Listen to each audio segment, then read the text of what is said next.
to the feds, I'll keep this short, because I do respect what you do for our country.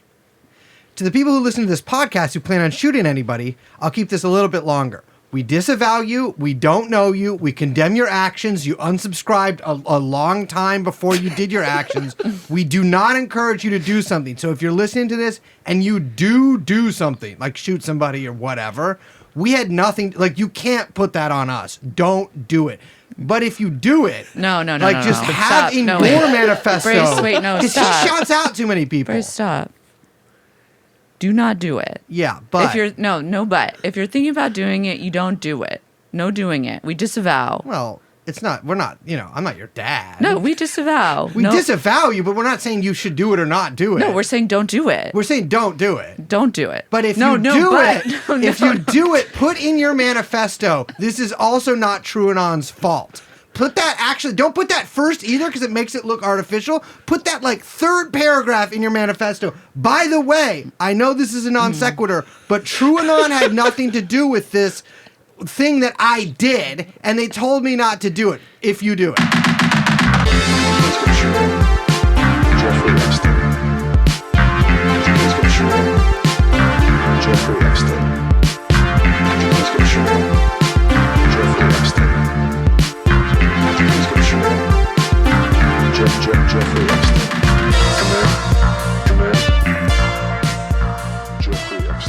Welcome to TrueAnon, the only podcast in human history who have completely 100% friendly fans who would never hurt a fly because their upper arm strength is so whittle that if they hit the fly would win. My name is Brace. Hello, Brace. I'm Liz. We are, of course, joined by producer Young Chomsky.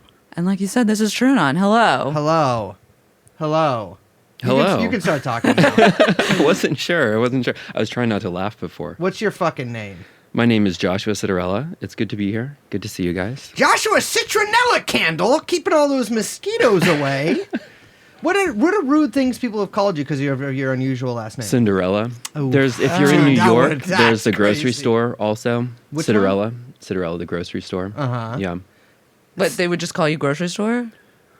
Well, people outside of New York don't know about it, so Okay, I would yeah. get Cinderella and Citronella. Those are big ones. Yeah. Cinderella's tough. Did that fuck you up at all? As a middle schooler is not the greatest thing for a middle school boy to hear all the time. I was bullied for being gay in middle school. You're gay? No, I'm not gay.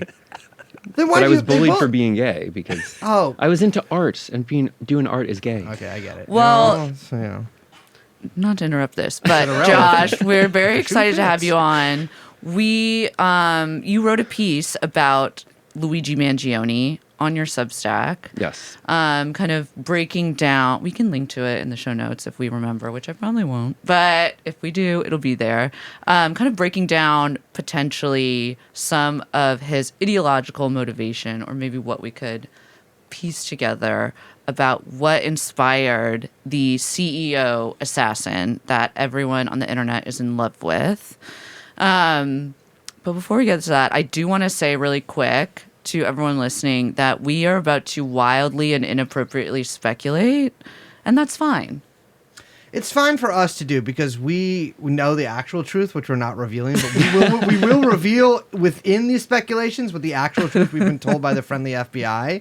But we are going to be wild. Listen, we got to wildly speculate at this point because we have tried to, I think it's fair to say, look at this from all available information that... Yeah, everything that is in the Times, in Business Insider, like every article that's written that's come across my feed, like we are looking at the same primary source material. Yes. His entire Reddit history, his Instagram, his Twitter, like everything that's publicly available, everyone who's speculating on it now has access to the exact same primary sources. So yeah, we're all sleuthing with that's the all best you of got. them. Yeah. And so, listen, if we get it wrong, maybe the truth that comes out is actually a lie, and what we're saying is actually the truth.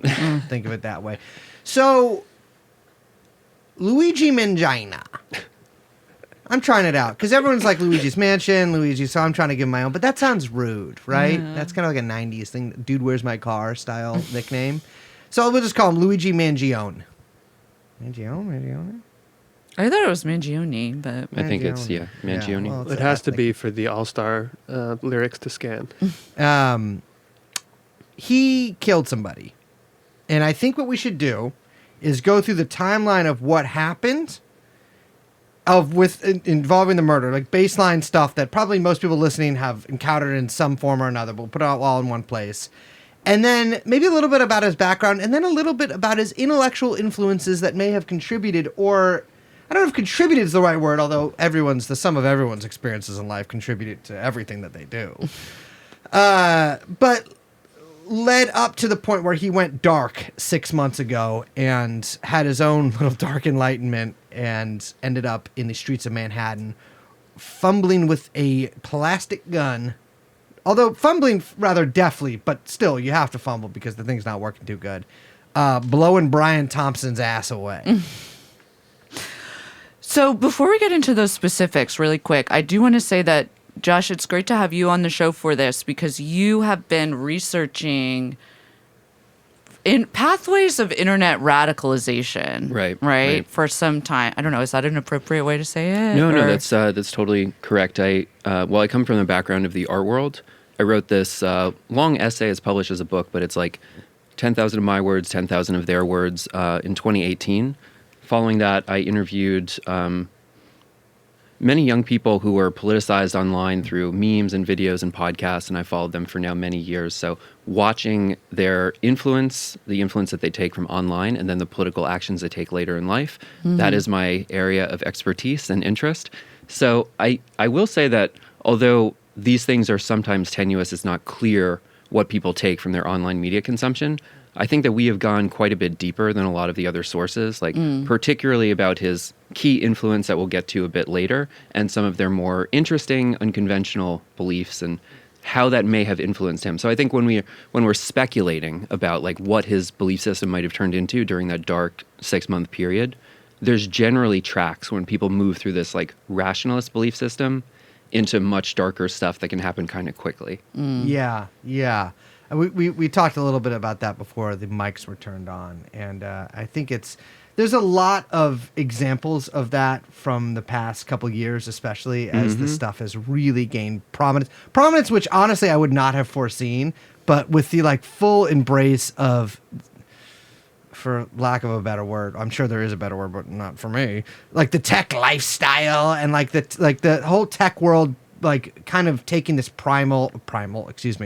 a primary position in like a lot of the culture, I think, has ushered in a new renaissance of the gray man. Not the gray man, but the gray tribe. Gray tribe. The gray tribe. Maybe one thing to say at the top of the show, just in case there's anyone listening who has like the misconception that this is a left-wing activist, that is entirely wrong. Yeah, I think that because of the nature of the assassination, which we'll get into the details about, like Bray said, I think in the immediate like aftermath, like while Luigi Mangione, which we should say is still a suspect, he's been arrested, he's been charged, but innocent until proven guilty, all of that. We shouldn't work backwards, even though we basically are, again, wildly speculating, as is our wont.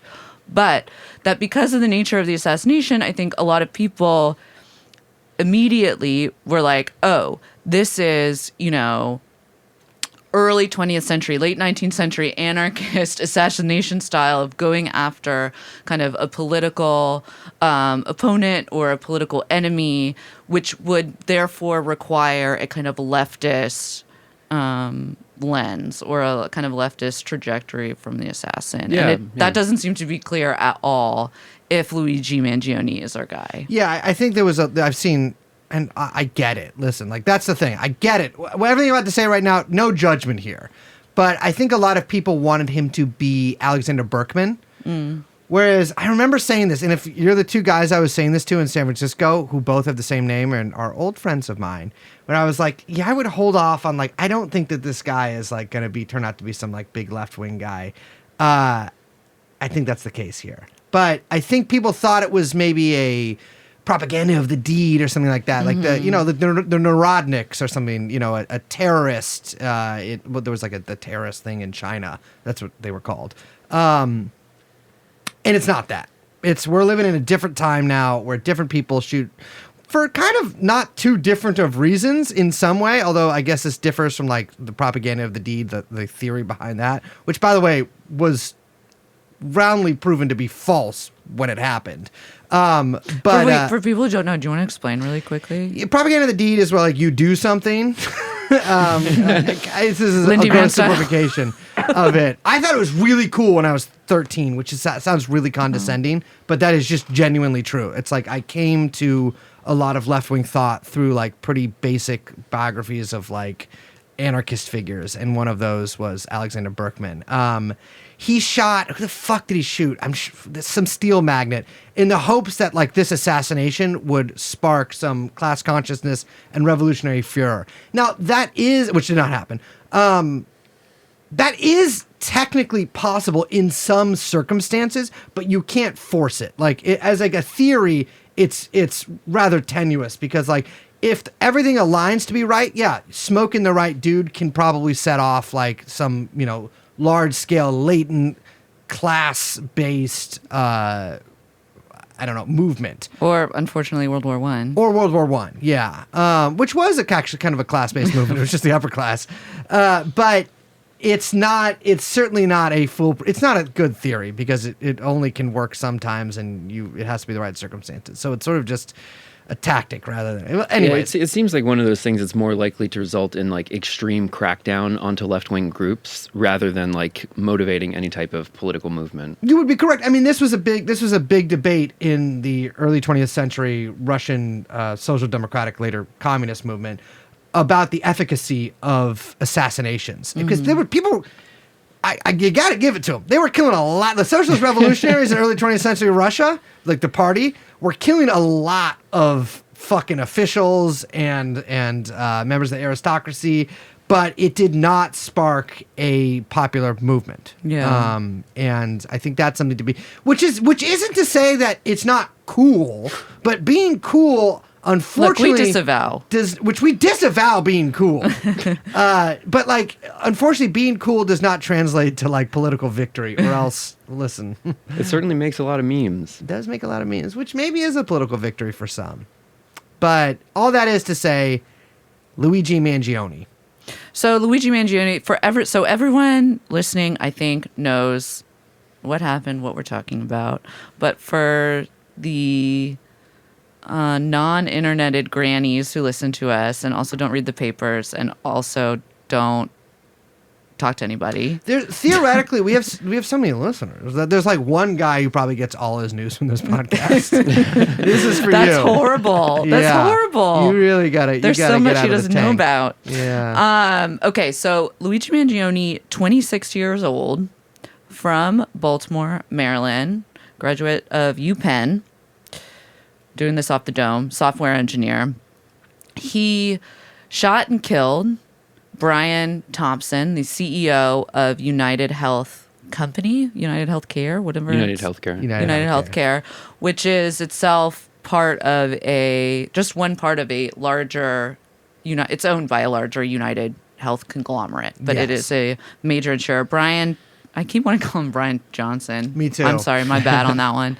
Brian Thompson, the CEO, he was set to speak at the annual investors conference at a Midtown Hilton on, I believe, 54th Street in Manhattan. And I'm just going to walk through a little play-by-play so we can give lay of the land. Because actually how this went down is very important to the story and the memification of Luigi itself. So Luigi arrived in New York City on November 24th, they say, allegedly, on a Greyhound bus from Atlanta. Police say that he immediately took a taxi to the Midtown Hilton and then went uptown to his own lodgings, which were he was staying at this hostel up on 103rd in Amsterdam, which is right by my first apartment. Really? Yeah.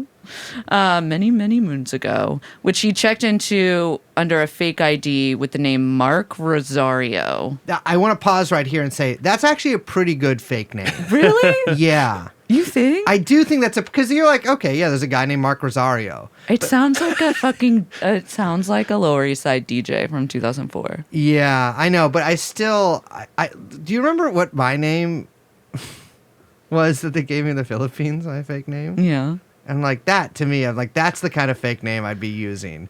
Mark Rosario is very normal. Yes. Wouldn't bat an eye at it. That's true.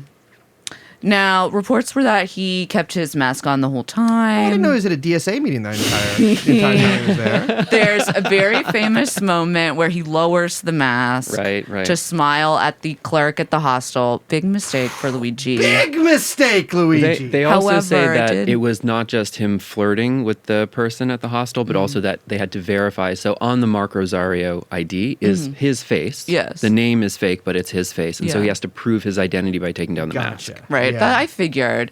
But he flashes a big smile, which is, of course, one of the images that circulates and immediately memifies the man. Yeah. Because it's a charming smile. It is. So December 4th, 5:30 a.m. This is just last week. He leaves the hostel. He hits the Midtown Hilton where Brian Thompson is slated to speak. He gets there at like 5:41 a.m., which is too early. He's like pacing back and forth on 54th Street for a while. But And he did shit so bad. there's so many. I mean, remember, it's New York City, right? It might not be London, but there's still CCTV fucking everywhere. Yeah. And there are cameras everywhere that are capturing him. So he's pacing back and forth, and then he hits a Starbucks.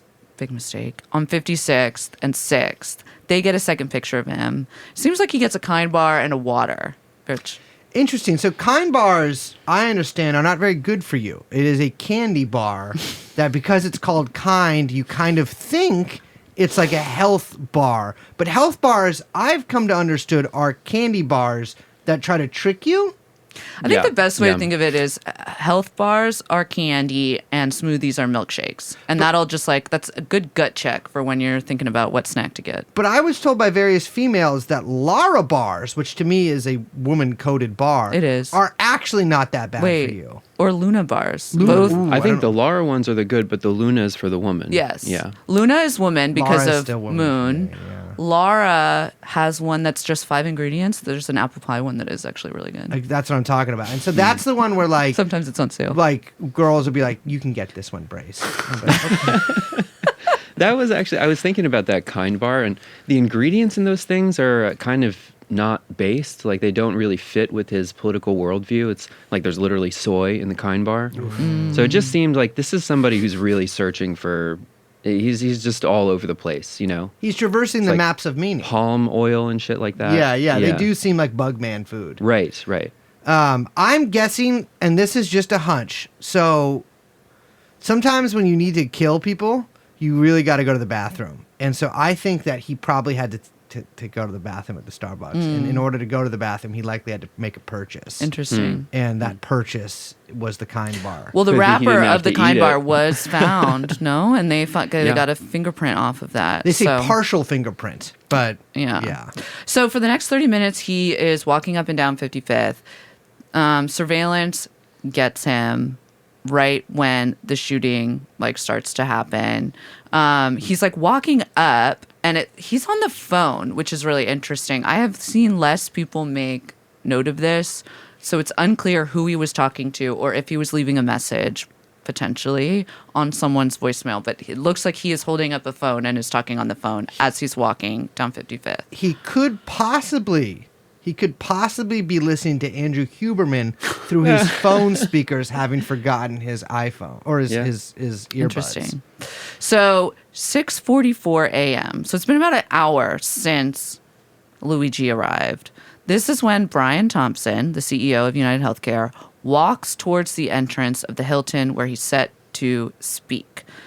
So he's walking up. We see Luigi approach him from behind. I think everyone has kind of seen the video. It's 6:45. It also looks like there's a woman or someone at the revolving door at the entrance of the Hilton. Luigi walks up. He's what, maybe 8 Yeah, like 8 feet feet or behind something. him, Yeah. and has a gun out and what? So, I mean, I have to watch the video again to like see exactly the malfunctions, but I've seen it a bunch of times. But he shoots. Doesn't look like the shell casing ejects, and he has to like manually pull it back, and he shoots again, and then similar malfunction, and shoots again, and then I think there's another malfunction. Like it seems like I don't have the video in front of me. It doesn't really matter how many times it malfunctions at least twice. But he's really calm when it happens, and it does seem like he expects that to happen. Because listen, I don't have a lot of experience shooting semi-automatic pistols. I don't know if you do. Certainly not 3D printed ones. No, which never. is what. Yeah. Yeah, but like the reason I keep a revolver and I like a revolver is because you point it at somebody and you point that pull at the me. trigger. I'm not pointing at you. I'm pointing it over your shoulder. Believe me, I'm an expert shot. And by the way, listeners, I am literally not. There's no gun in my. There's nothing in It's my 3D hand. printed air that you're. It's an invisible gun that Yeah. I'm pointing at you. What if I just did this the entire podcast? I don't know. It's annoying. It's annoying. Stop it. But like the reason that I have a revolver is because you point it at somebody and you pull the trigger, and as long as it's relatively clean and in good condition, the mechanism is very simple, and it will at least fire that one shot. Well, he gets 3 shots off. He gets 3 shots off, and he has to cycle the gun each time, which means, and it seems like he's expecting it. And I think that like the calmness and the coolness of that led a lot of people to speculate that there was something going on, because a lot of shootings you see on the street, gangland shootings and stuff like that, it's somebody kind of spraying wildly Yeah. and like missing a lot. Yeah, and he yeah, hits him. yeah. It looks like all 3 times, Yeah. and I think he did. and then just skedaddles. Yeah. Yeah. To speculate a little bit about what he did during this dark 6-month period, that kind of training or just familiarity with the weapon, like those kind of jams are not uncommon for Yeah. a 3D printed, like we'll get into the specificity of the weapon later, but he definitely had to have some period where he was like test firing this thing. Absolutely, yeah. So Brian collapses on the street. He is pronounced dead, I think, about a half hour later. But we're just following Luigi for now. So Luigi famously, and this is what I think everyone knows, he gets away pretty easily. The police start a manhunt for him Pause. that goes on for days. It looks like Luigi jumped on a bike and cut through Central Park. So he goes up, I would assume like straight up to Central Park South and cuts through Central Park. Then it sounds like allegedly ditched his backpack, which again allegedly contained fistfuls of Monopoly money. That's what they say. I want to That's talk like about that way actually. too- Let's tag, yeah, let's tag tag that one this. definitely. Let's actually talk about this right now. Right now? Right now. Okay. Yeah. Okay. Yeah. Do you That's believe way it? too Reddit for me, if it's true. So nobody. First of all, I was like from the beginning. I'm like, how do they know it's his bag? Because there's no. I mean, maybe they do now. Maybe they have fingerprints on it. But like, to me, it seemed like they found a bag right away and were like, it's his. Right. Well, he had Yep. that one kind of backpack on him that was, and I guess it was the same one, they say. Yeah, but there's a But- lot of guys with those backpacks. But also, why would those guys? It's not the kind of backpack you ditch in the park because of whatever. And they said they found a jacket as well. Yes. But it seems like when he got arrested, he had a bag. Maybe he had a different bag at the hotel. I genuinely don't know. I don't think they specified what bag he got arrested with. But I have to ask, it's when he got caught later, he has the gun that matches the Yes, ballistics this is of the the problem I bullets. have. And so if he was leaving something to be identified as his, wouldn't he ditch the gun? Like, what, do you want to get picked Yeah. up with the actual weapon later? It doesn't make sense. It doesn't make a lot of sense. And like also, it's a gun with a suppressor. And like, I guess what you could do is actually you could put that in your, although that's fucking risky riding on a bike with no holster. You could put that in your jacket. But like a gun with a suppressor is fucking long. Yeah. I mean, not that long. Pause. But like, it's long, right? And so like, that's the kind of thing he would put in the backpack. Right, And so like, right. he only had the one. It's just, that to me is like, it seems unclear on what the fuck they're It talking makes a about there. great story. It's really mimetic, like it's very Yes. contagious, but Yeah. we can't actually definitively prove that it was his backpack, and it could just have been someone else's.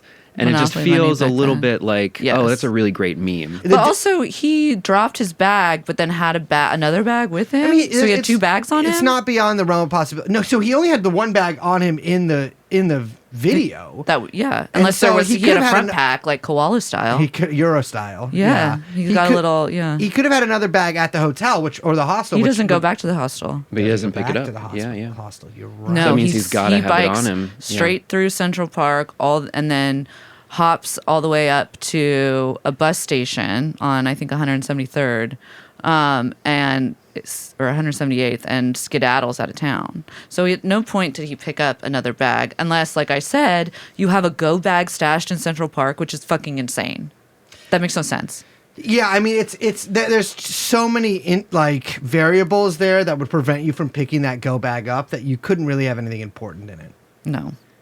Yeah, and if it was kind of, theatrical and he's making this grand narrative, like he's trying to tell a story and make a big statement, like, wouldn't the manifesto and all of these other things have been equally considered? Yeah. Well, we'll get to that. Yeah. The manifesto. I mean, 'cause when we get to his arrest. The Daily Beast, which sometimes has good original reporting, but a lot of the time is basically the fucking Daily Mail. Put out Which this is fun article. because the Daily Mail It's is pretty fun. good. It's fun, and the Daily Beast often has great headlines. Even though I feel like they called me anti-Semitic They by did. name in print.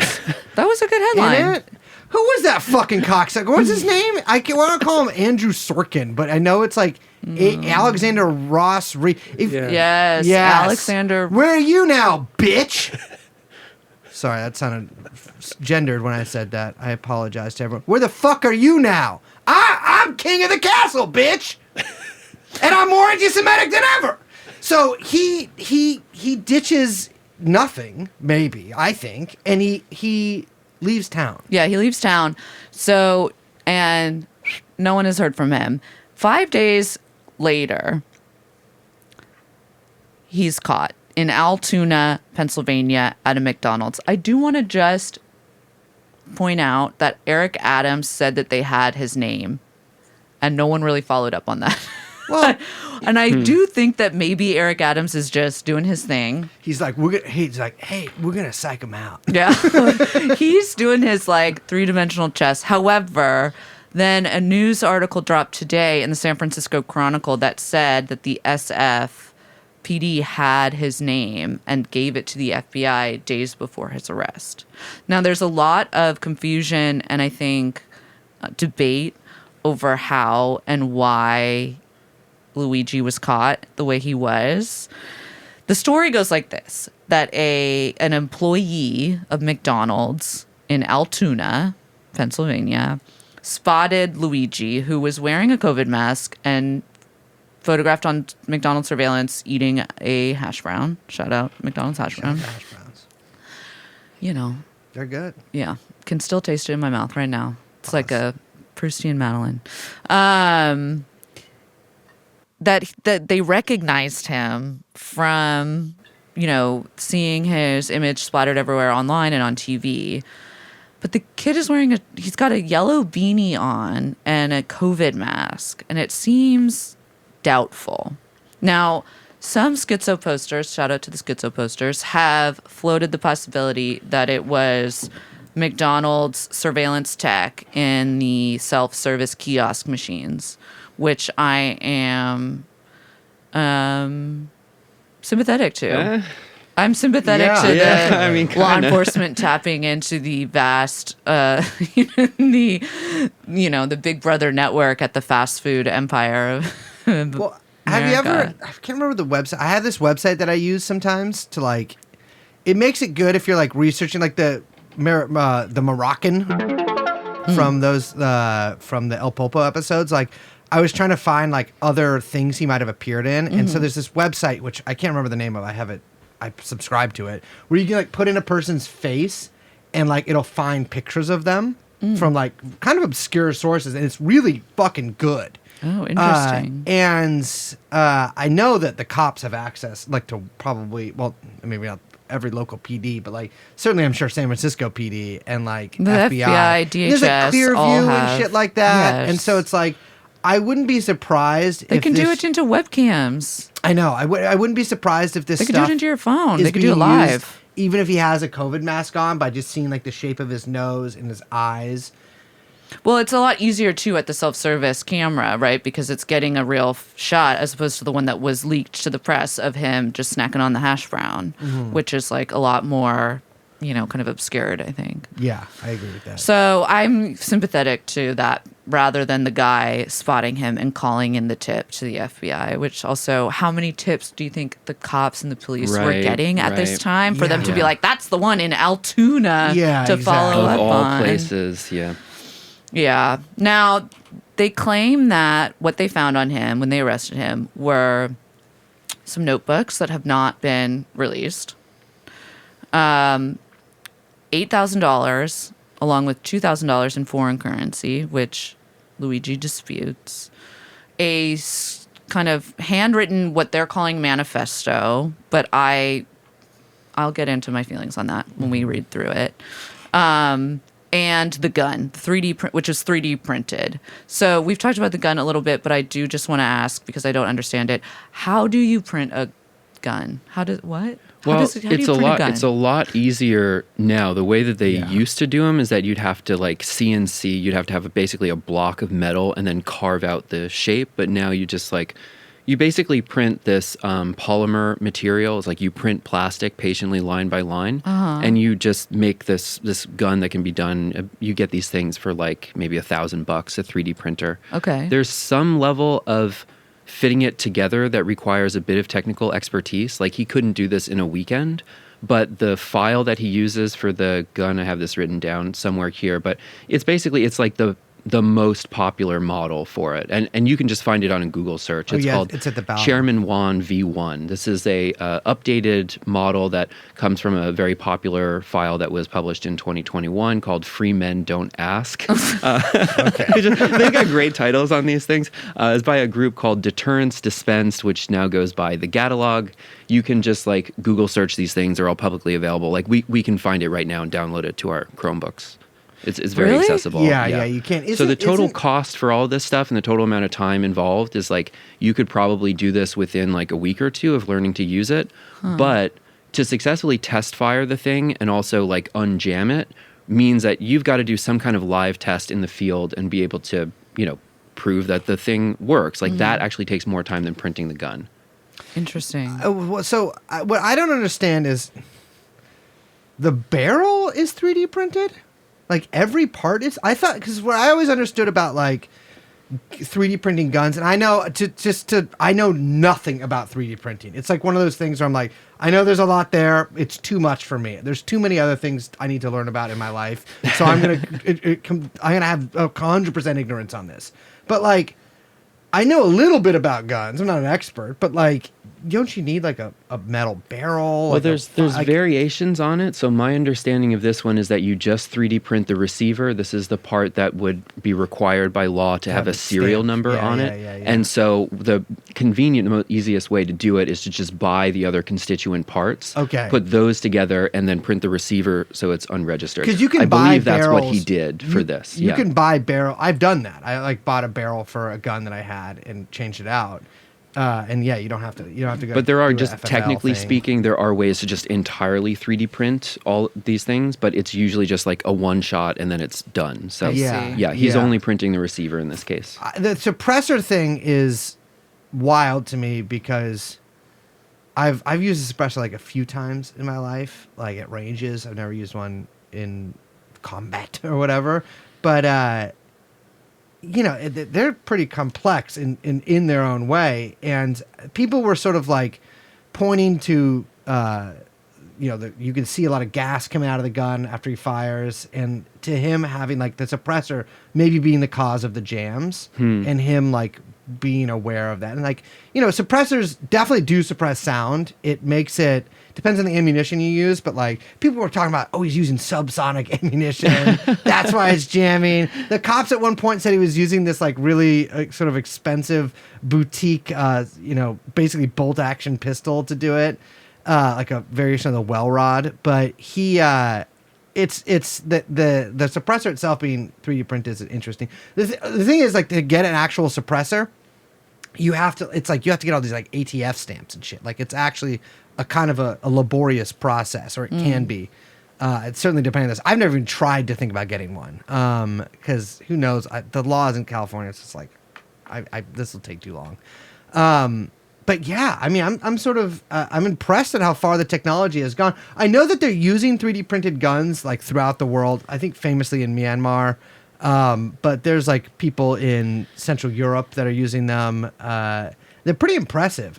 It's ammunition that like you can't really 3D print that, but if you can get it, I guess this is kind of a good test case. So wait, what do you think the timeline? I have a question then, because like for him to research, print, get the printer, print, test, right? Like do all of this. Like, what do you think of like?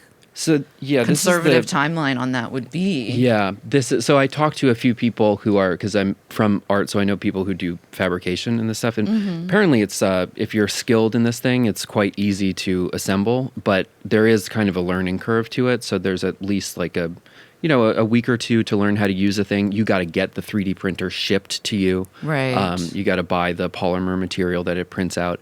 And then you got to go somewhere where you can fire a gun. It sounds like a gun. And then you got to make sure that it works and whatever. So I think the biggest thing to ask for me is, and this is where it gets interesting and ideological, is that you're in the United States. There are easier ways to get guns. Right. You know, like you have to go through all of this. Like, it's not necessarily cost efficient or anonymous or more anonymous. Like, Certainly not anonymous when you're keeping the gun on you when you get caught. Yeah, right? yeah, like, it's one thing exactly. to have a 3D printed gun and then like drop it and they can't trace the gun back to you buying it. like that would be the idea. Yeah, you just drop it at the Then scene you of the didn't crime. even drop it. Or you go to some lot in Altoona and disassemble it and whatever. You But, bury the yeah, you pieces bury in the different pieces, places yeah. or Yeah. something. But yeah, I mean, I guess I can understand making a ghost gun because, it's a ghost gun. You want to leave no trace. But like, But then you kept the trace with you. I know. Well, I have some thoughts about that. I think it's because he's obsessed with technology, right? Like, his whole political philosophy is based on analogies from software and from code. Yes. Right? Like, that is their underlying belief system, that they can design these perfect systems. Like, basically, software designers are like the engineers of society, and that they should be, tasked with these, what in other cases would be political decisions. Like, tech is their underlying belief system. And so, in a society where you could easily obtain a gun like the United States, the desire to print this thing is for him in some ways like realizing that vision. And he's got weird, kind of tech interest in the Unabomber and these technology critiques and all sorts of things that start to play in here. So I think it's part of the project, part of the vision for him that he chose to 3D print it. Probably more so ideology than anonymity. Yeah. Would be my guess for this. I think that is a very interesting point, and we should get into then maybe what this ideology might be, because I think that, so Luigi gets arrested, right? They find all of this stuff on him. We're going to talk about the healthcare angle in a second, but maybe we can focus on these other things, because then his name gets leaked. And everyone immediately, journalists and schizo posters and yours truly in toto, all head online and are furiously researching whatever online footprint they can find before it's inevitably taken down by the powers that be. And so people have kind of cobbled together archives of his social media footprint, Reddit posting, Twitter, Goodreads. I think there was like some potential like Spotify. I mean, there's a lot of like some fake screenshots. There's a lot of fakery came out. Yeah. And some of the people that he was following, conversing with, that could maybe give us a window into who this guy is and how he kind of like came to believe what he potentially believes, right? And the tech angle, it seems to be a very important part of this. Because again, it doesn't seem like, even though people wanted it to be, he was a kind of what you would call typical leftist with a kind of left-wing critique of the healthcare industry that he was then actioning out violently.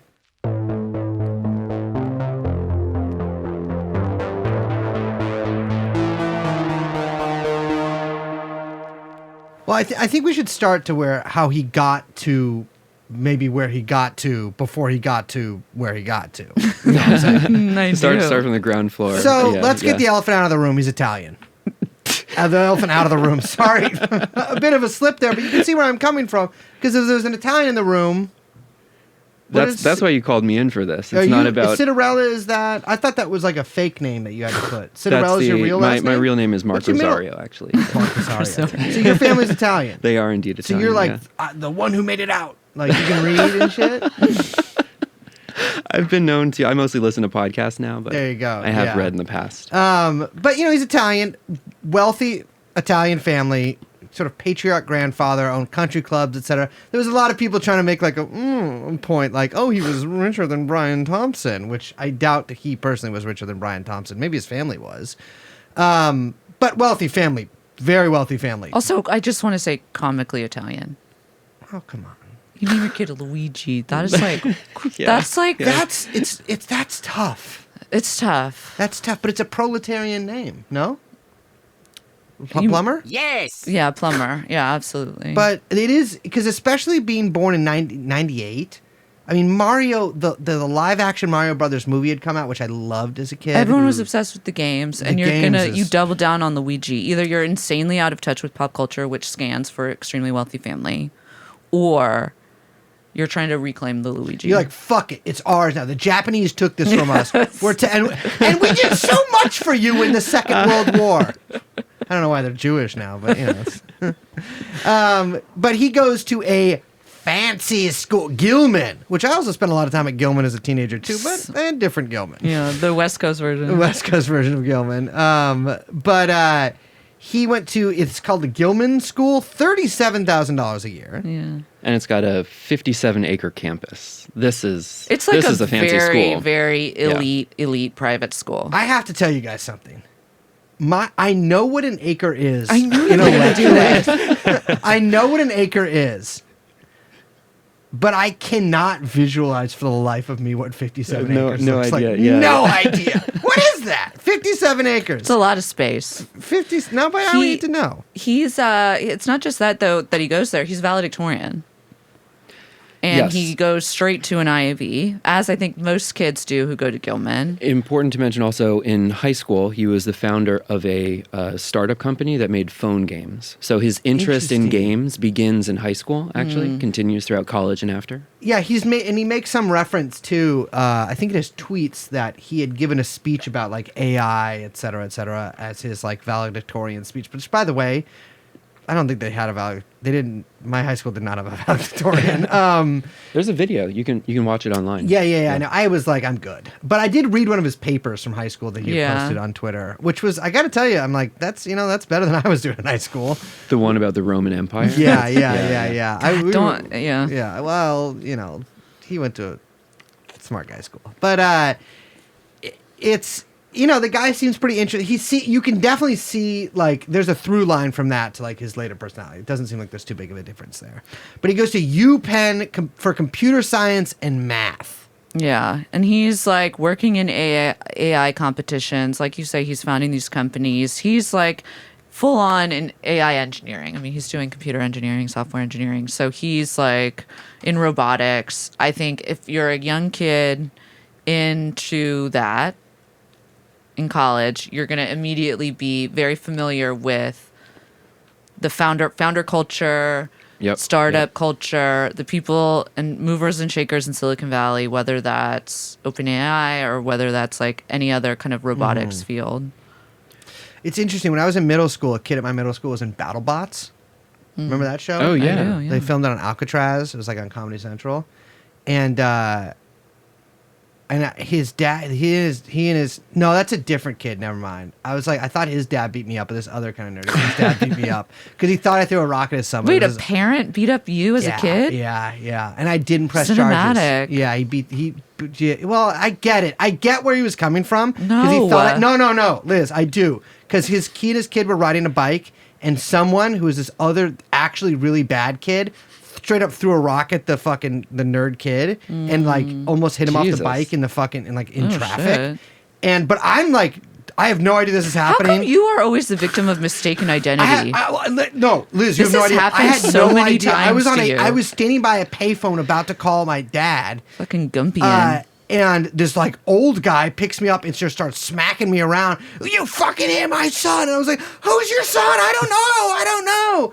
And it's like crazy. The police come and they're like, do you want to press charges? I'm like, no, I'm scared of him. And then the kid who actually did it did not get in trouble. But That's like it's farcical neither here True nor there. Detective I know arc. it was bullshit, actually. But I get because if I had a kid and someone threw a rock at him, I'm sorry, I would beat the shit out of that 12-year-old. Okay, let's go back to Mangione. So he's at UPenn. He's getting into software startup culture. I'm speculating, but I think that if you're interested in AI and you're like, this is my future, I'm going to get a job working in, engineering, working in AI, you're going to know the whole culture and everything about it, right? Yeah, he's also he's the founder of a game development club for students where they build games for fun. He's also an intern at Fraxis, which is the software studio that makes Civilization. Are you guys familiar with that game? I'm not. I don't know Yes. anything It's about like it. Jimbo's mom. one of these classic things where you kind of start in like primitive society and then you go through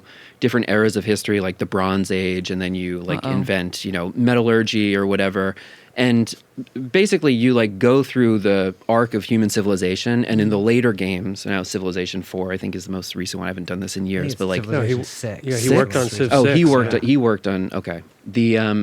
But you basically go through like the development of tech, and then in the later ones, like you go to space, you invent AI and whatever. So very popular among people who are like kind of singularity, tech accelerationist types. They call it a 4X game. Yeah, but I don't. It's like it's explore, expand, exploit, and exterminate. yeah, and That's The exterminate. the exterminate. It's a- Well, you got to it's kill a- the barbarians, if I remember correctly. That's the genre, yeah, yeah. you got to kill the barbarians. But there's different win conditions, and one of them is you kill everybody else. yeah, and then you can have a technological victory. I used to Yeah. love either Civ 4 or Civ 5. I can't remember. Civ is great. But also rumors of bisexuality, but that seems more like left-wing wish casting too. I don't know if we know that. Not even just left wing. I think just gay wish casting too. Listen, or bisexual guy wish casting. Sure, it takes all kinds. I think a lot of people are horny for him in a lot of different ways. Across the spectrum. Across the spectrum. And spectrum is, I think, an interesting word that we should bring up, too. Because I always want to get this out of the way here. He does seem to have, like, a little Aspergy. Yeah, a little bit. Yeah, yeah. And I say that with no judgment, but it does seem, just from like his writing style, I think of myself as an amateur, whatever you do, of this stuff. And I feel like I get a tinge of it here. Yeah, I mean, he also posted that video where he retweeted, one of the more like ideological people in his retweets. There's this guy who's kind of adjacent to Bitcoin monarchy people. It's a clip of Peter Thiel saying his like famous line that a lot of the CEOs and founders in Silicon Valley are on the spectrum, and that we live in a society that basically punishes ideas that are outside of the mainstream. That's not like a dig onto the founders, but that there's a whole bunch of like creative people who are just shut down by the rest of society. So he clearly identifies with that in some way. That's and kind of where he's I a got founder that from. too, where he made a games company in high school. So Right. he's like which is, I mean, the great irony of this whole thing is that you've got someone who basically their whole life experience is venerating tech, venerating entrepreneurs, and then decides to kill a CEO, which really does not make sense. Very, very curious. So he graduates Penn in 2020 and gets, it seems like, a data engineer job out in San Francisco for a startup or a real company. I don't know. Who knows the difference? It's like, what's the difference now when we say it? But it's unclear exactly how long he's actually working there. It seems like he goes remote for a while and is sort of just like a lot of tech workers, is kind of doing like what they call digital nomad life. Yeah. Where kind of like working remotely in different locations where it's like, oh, I could go live in Hawaii, which he ends up doing, but still work for this company in San Francisco, like remotely. I'm going to do that. He's a cyber Bedouin. Yes, totally. So in 2022, he does end up in Hawaii in a co-living space called Surf Break, which is actually pretty interesting. Yeah, this is where his political journey begins. So he winds up in Surf Break in Hawaii. This is a place which is, I think, the lowest tier for membership in this co-living space is like $1,500 a month. So it's pretty expensive. It's like living in New York or LA, but he's earning a good wage. He's working at this tech company. And in Surf Break, there's a reading group, which starts like the next chapter of his like political education, where he starts to kind of move outside the Overton window. There are 3 books specifically that they read in this time. Interesting choices. There's an interview with one of the guys who's like the organizer of this place, of Surf Break, and he described their reading group as being discussing large-scale systems, public and private institutions, talking about their incentives. So imagine like a tech guy's version of philosophy and trying to like do enlightened centrism to solve problems. One of the more famous people associated with this is Tim Urban, who has been tweeting up a storm since the last few few days. And Temporarily embarrassed, perhaps. He's yeah. Well, I mean, Luigi, tweeted that this is the most important philosophical work of the 21st century. This is his biggest influence, crazy. period. But we're going back a little ways here. So this is in 2022 that they start this reading group. And Tim Urban has this book called What's Our Problem?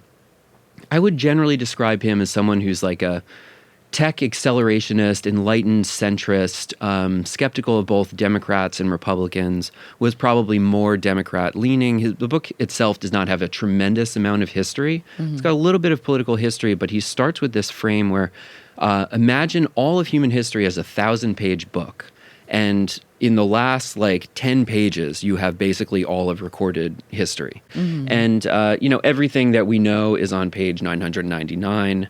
And then the last few years is on page 1,000. So the frame that you begin with is that the scale of social history and political conflict is far less important than the development of technology, right? And so the emphasis of the Tim Urban book is planning what's on page 1001. They're very forward-looking. They're basically kind of soft discussions of the singularity, looking at tech accelerationism. This is a little bit framed in evopsych, evolutionary psychology, which is what he gets into later. But Tim Urban is famous for making these childlike political cartoons that we looked at. Yeah. So but when we say childlike, I mean stick figure, literally, like corny. I feel like early internet style. Who's that one racist? Figures? Who's the racist Stone Toss? Yeah, they're like Stone Toss. This is like Stone Toss for guys who will believe what Stone Toss believes in 3 years. That's the thing to emphasize is that his reading list is really one step outside of normie stuff. Yeah. This is not, if I was looking at someone to interview and I saw his social media profile, his Goodreads and whatever, I'd think, I'll tag this and I'll come back in 3 years when this guy is really radical. Because, Tim Urban, this is a best-selling book. This is not a niche, weird, ideological thing. He's not, he's on mainstream podcasts. He's got a big platform. You'll find him on Chris Williamson and stuff like this. He's on Lex Friedman, all of these types of guys. So not by any stretch of the imagination a political extremist. Very different from the stuff that Luigi gets into later on. But in a way, I think of Luigi as someone who was on the early years radicalized by political compass memes, but not made by a decentralized group of teenage authors, but just literally XY diagrams drawn by Tim Urban. He creates my favorite one of these. He's got this is one of the more popular, well-known ones, but he has so it's a square where they're plotting media accuracy over neutrality, and the spectrum is right bias to left bias. So and all it's the way also at the top, in a Comic Sans. I just want to so people can It's picture for- it. it's It's literally like a yeah. cutesy cartoon. It almost looks like it should be animated slightly, and it's kind of shaking, the Squiggle Media vision. Matrix. And I think there's one of his diagrams has a curve called it literally says growing up on it. It's you have this kind of childlike assumptions at the beginning, and then it dips down where you understand less. And then again, on this XY grid, you kind of slowly grow up and use your higher mind, which is that's his frame. He's always talking about primitive mind to higher mind and different rungs of thinking. So these are guys who are very pro-complexity, but ultimately discussing rather simple ideas. Yes. And in this famous diagram, he calls it the media matrix. And what you want, the North Star for media, is that you have this super high accuracy, which is directly in the middle of unbiased, neutral media that does not have left or right bias. So that's this is what they think in an image. They're not we mentioned Gray Tribe before. I think the easiest way of understanding this kind of stuff is that in Silicon Valley, there's popular phrases red tribe and blue tribe, which is basically like Democrat-Republican Yeah. affiliation. And then the grays are unaligned. But that doesn't necessarily mean that they're neutral, as we'll explore a little bit later. There is this kind of like fishhook neutrality. If you ever see those like fishhook memes of like stuff that is far right, but also in the center. So Yeah. they're very pro-elite. Like they think of themselves as software designers who should be running the rest of society. Absolutely, yeah. And I think the Tim Urban stuff, it really... So I came across Tim Urban, I think when we were doing those Elon episodes, like so many years ago, because it was like, Elon was like a Tim Urban reply guy. Like, you know how Elon now is like, he'll like hyper-focus on like the woman who had sex with Sam Bankman-Fried in order to get an interview, or, which she told people, or like... He unfollowed her. You did? He did. He did, I know. So tragic. After giving her like $25,000. Crazy. Ashley St. Clair, like these sort of like right-wing, like memesters or whatever, but it used to be like he was like a Tim Urban guy, and Elon was always saying like, I'm in the center. Like you have to take a little bit of left, a little bit of right. The classic like moron kind of opinion where you think that like, it is true. It's like, I there know, is like, it's just the funny. idiot mind like conceives of like truth as always being directly in the center of two opposite sides. Yes, Because- and those are found on the airport bookshelf. Yes, yeah, Literally, yeah. And I mean, this is also why I try to emphasize that the scale of social history is generally unimportant to these people, because if you were to Yes. say that, like, you know, the 40-year drift of neoliberalism is that both parties moved fiscally to the right, that would seem unimportant to them. And they're still looking, well, whatever between those two poles, the middle is the truth. And I'm looking for the pro-complexity answer for that. But the middle is a shifting target. Like, that's not even in their frame of reference. They're just following this kind of singularity parabolic curve. That's the only thing that's really important to them. The kind of thrust of the Tim Urban book is about thinking clearly and overcoming cognitive biases. I think of him as basically being kind of a Sam Harris type of guy. Seems you like know? it. He seems like he's like a less popular Sam Harris. This book, so going sequentially through their reading group, I think this lays, generally speaking, the foundation for Luigi's belief system. And it plants some early seeds where these are people that you might analogize to being like rational skeptics from a few years earlier. We were saying, I think on the text thread, that like a lot of Luigi's references are kind of like the internet from 10 plus years ago. Yeah. Like he's not an up-to-date edgelord. Like these are Right. kind of like old, like rational skeptic, like new atheist ideas. Yeah. Literally they're citing Steven Pinker and Richard Dawkins in the next book that he reads. Yeah. So it's just, it doesn't feel very contemporary. He's not like a, base tradcath or like some esoteric monarchist or something like that. Some people, maybe he gets into a little bit of that stuff later on, but the following book that they read is from Steve Stewart called The Ape That Understood the Universe, How the Mind and Culture Evolve. And I mean, I would say that this is really kind of like entry-level Evo Psych, and they place like memes and genes and like the urge for reproduction as basically being the foundation on top of which you Right. should build any political belief system. In their minds, it's like, okay, you're searching for some type of immutable truth. You're not interested in social history, especially if you come from an elite background. Like, you don't really want to accept a narrative of like class conflict. That's not meaningful to you. And so from their perspective, it's like, okay, biology existed before feudalism, it existed during capitalism, and even if we arrive at socialism, like biology is still there. So that's actually the baseline from which we should evaluate all human decision making. Everything is just the urge for reproduction. So you think that, like, for instance, like if I have kind of come to the conclusion that like I should maybe do hypergamy, where like I have many different wives and children by each of them. Right. It's sort of like it comports to this because this is also. It's just biological, right? Because like back in the day, like if I was a caveman, I would probably have a lot of different caves and a lot of different cave women in them. So I think they would say that this is a very rational course of action to take, but they give this famous example of the peacock, which this sounds so stupid to be like an adult discussing this. Like the bird? The peacock, yeah, its big tail, right? The big It does tail make has me no wild. evolutionary advantage Right. in like predator-prey relationships. Yeah. Is actually just, it's really big and cumbersome, and actually is it's debilitating for them because they can't run away from predators, but it allows them to reproduce because they look more attractive to the mates. Likes me wiener. And so what they say is that as you were to engage in this hypergamous activity, you could carry that out to evolutionary fulfillment up until you had too many GFs that all then got mad at each other. And so that would be the biological natural countervailing force. You hit the limit of different kind of women. So there's a kind of natural equilibrium in nature. There's a natural order which underpins all of these things. Which, by the way, like lends itself to hierarchy. Yeah.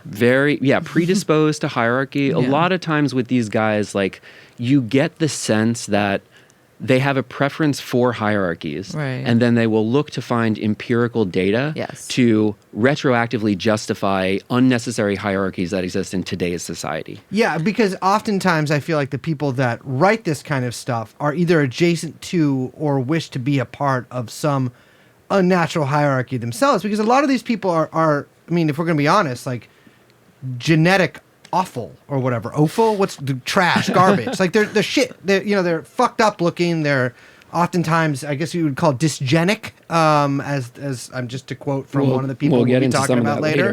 They're ugly. They're weird looking. They often are at times lumpy and freaky. But they find themselves at sort of the top of these hierarchies, and it's like they have to somehow justify that because it's clearly unnatural to anybody like me who is obviously, the entirety of human history has led to Bryce Belgium. I don't know. It does seem that way to me. I mean, that's always, whenever anyone starts talking about this and like really a large part of their political project is justifying these sort of like biological hierarchies, you have to look to like what they're getting out of that, right?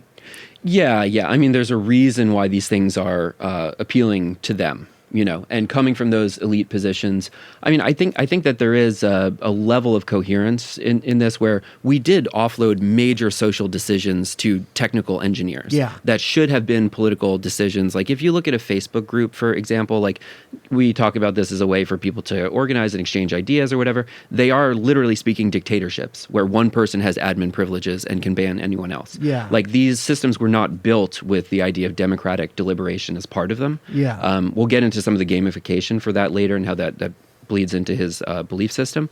But I mean, just to kind of give credit where credit is due, like engineering, software design, social media design specifically, like these are big political decisions. So they are right about that. But then you have, of course, this kind of weird social texture where a lot of these guys were like nerds before and now they have tremendous power. And so how do you, Well, I was going to say, like, a lot of this feels like a hop, skip, jump away from someone like Sam Bankman-Fried. Absolutely, or someone like Moldbug. He's sympathetic to effective altruism. Absolutely. Yeah. You mean Luigi is? Luigi is, yeah. I mean, and a lot of this stuff, I think, yeah. informed what became like long-termism and EA. Right. Like this all comes from like the same like heady, noxious brew. If you follow it rationally out, it would. I mean, you end up in long-termism, no? Yeah. Because if you are, I mean, Luigi himself seems to be very, I would say, a kind of like vulgar utilitarianism. Yeah. That he sort of like kind of draws from. I mean, that kind of logic leads you to, like if you take it, at its face, like it leads you to long-termism. That's the only thing that would make sense, extending that logic. Yeah. Right. Which is, I mean, one of the things that I start to speculate about the killing of Brian Thompson, which is that he selects United Healthcare based on its market cap. Yeah. And in a lot of these circles, like EA and, long-termism and all of these types of things, you have this kind of utilitarian ethics, which is a type of morality. Yeah. But it's not based on class conflict. So you get these kind of long, like literal equations that utilitarians type out with like SPF fucking calculators. Very famously and their lists. I think the best example of this is like the best way to save a human life per dollar spent is to buy mosquito nets in Madagascar or something like that. So you get these kind of elaborate thought experiments. A lot of these guys are, I think you described it, Liz, before as like dumb smart guy stuff. It's like it sounds a little bit more complicated than it actually is. But you do these ethical calculations where what is the greatest good that I can do to create more positive outcomes in the future? Yes. And what that means in many cases is allowing for horrible things to happen in Yes. the present. So this is like the most high contrast example, but there was one of these EA guys, I forget who it comes from, but you're a hypothetical thought experiment. There's a burning building and there's a baby inside with a crib. And then there's a famous Picasso that's on the wall. You have time to rush in and grab one of these, but not both. And so what do you choose to do? How much can I sell the baby for? Probably not That's good. $150 million or whatever. Or, Yeah. Right. So the answer that they come up with from this like effective altruist position is that it is more ethical to allow the baby to die in the fire, to take the Picasso, to sell it, and then buy a whole bunch of mosquito nets because then you will save thousands of people later on. So Well, that's how SBF himself Yeah. justified so much of what he did at FTX. Because he was like, all of this fraud, all of this lying, all of this stealing, all of this pyramid scheming doesn't matter because so long as what I amass is this like, these like hundreds of millions, billions of dollars, but end up being and buying political influence, which will then pay out by saving or, getting the, hypothetical mosquito nets or whatever, like that can then justify basically like what you're saying, any action in the immediate. and extend this timeline out even further, right? Yes. Let's take the civilization frame where we're talking about Right. human society colonizing the stars, right? And Right. AI and all of this stuff. So you're talking about billions or trillions of human lives in the future. And if that results in, I don't know, maybe a few billion people dying now within the next, I don't know, climate change 50 years, all of that is totally acceptable insofar as humanity survives to colonize the stars. Well, it's some. I mean, this is. I remember when we did episodes on this and like reading about this like in detail for the first time, Yes. not just like learning a little bit about it. I remember thinking like so much of this stuff sounds like corny Bond villain shit. Where you're Yeah, like, yeah. I have to kill billions now Right. in order to save trillions in the future. Yeah, it's literally Avengers logic. But there's also this incredible narcissism that one encounters so much in the tech sector, where like they think that this like mantle of responsibility has been put upon their shoulders because they are some of the few rational people who can see these calculations and see these things, and then that also. I mean, you can see that with people like Teal, or who are kind of like the darker version of this, who are like almost they have the ability to sort of see through the matrix and save humanity from itself. Musk is very much like that. Anti-democratic. Yeah, very anti-democratic. Yeah. And listen, I have no great attachment to democracy as bourgeois democracy whatsoever. However, I do think a lot of the people who believe in this kind of stuff in my ideal society would likely be working in like a mine or something like that. And if we're going to be really utilitarian about this, well, I guess they're not. I don't know what they would do. Maybe accounting. These people are. I mean, it's you encounter a lot of megalomaniacs, I think, in this realm. But it's also, I do want to point out, like, it's not just founders. Like, this is very popular. This is like very normal, very mainstream, very popular in varying degrees. Like, it did just remind me immediately of, it's the same exact logic as Thanos in the Avengers movie, which was a character that so many people were like, oh, this is the anti-hero. Oh, I understand him. Sparked all this debate. What'd he do? Blah, blah, blah, blah. He's the one who's like, oh, I can't fucking remember. It's like, I'm going to collect all these rings to destroy the world so I can save the world or something He's like a that. Malthusian in the future, and so he decides to kill half the universe's population so that they That's can right. Is that extend the Snap resources. thing? The snap Okay. kills Snap 50% I know people. about him. Yeah. I just didn't know that's why. So he was doing they called that. him an eco-fascist, right? That was Yeah. like the meme that Thanos was trying to do resource conservation so that the rest of society could survive. That's what the Avengers is about.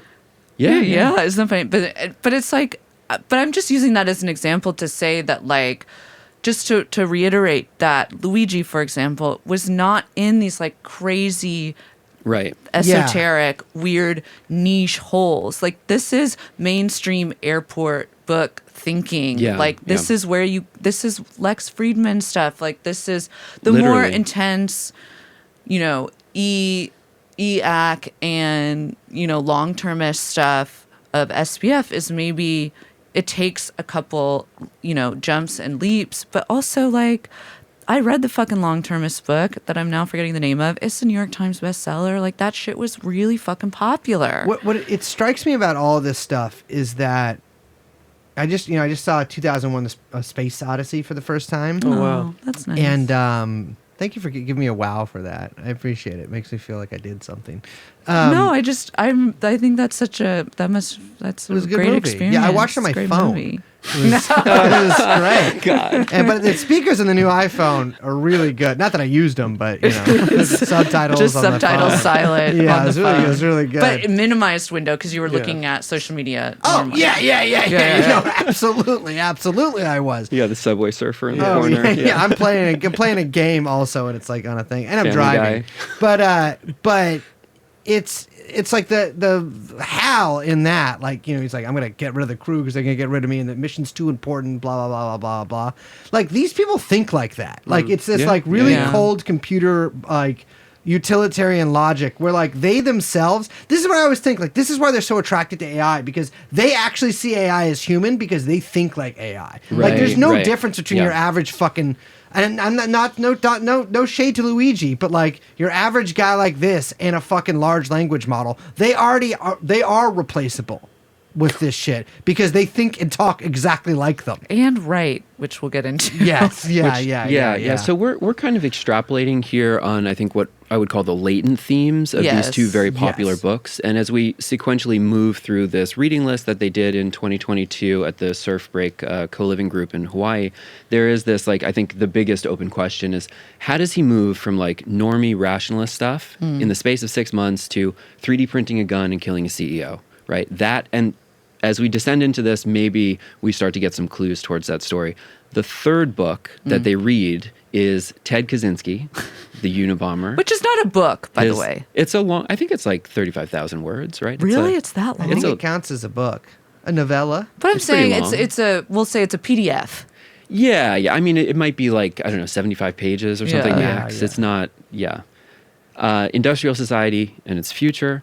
This is suggested to the group as a joke initially, as all memes begin. That's what they say post That's a suggestion. That's also, that comes from one of the members of the reading rationalization group. when they're asking, why did We were this just guy kidding. murder? Oh, well, we suggest this as a joke. Yeah. I mean, they also said, in the same interview, that guy who was part of the reading group said, oh, we just really couldn't pull anything out of it, and it was the reason that the book club disbanded. So, I mean, it could totally have been that they just read it through and fucking loved it. And he clearly is very interested in the Unabomber later on, right? He writes this Goodreads review that has some, pretty interesting quotes in it. Tacit endorsement to violence. He says, when all other forms of communication fail, violence is necessary to survive. You may not like his methods, but to see things from his perspective, it's not terrorism. It's war and revolution. So whether the reading group finished the book, liked it or not, Luigi clearly did like it and was very influenced by it. Although, in fairness, that Goodreads review actually comes from a Reddit poster called Boss Potatoness.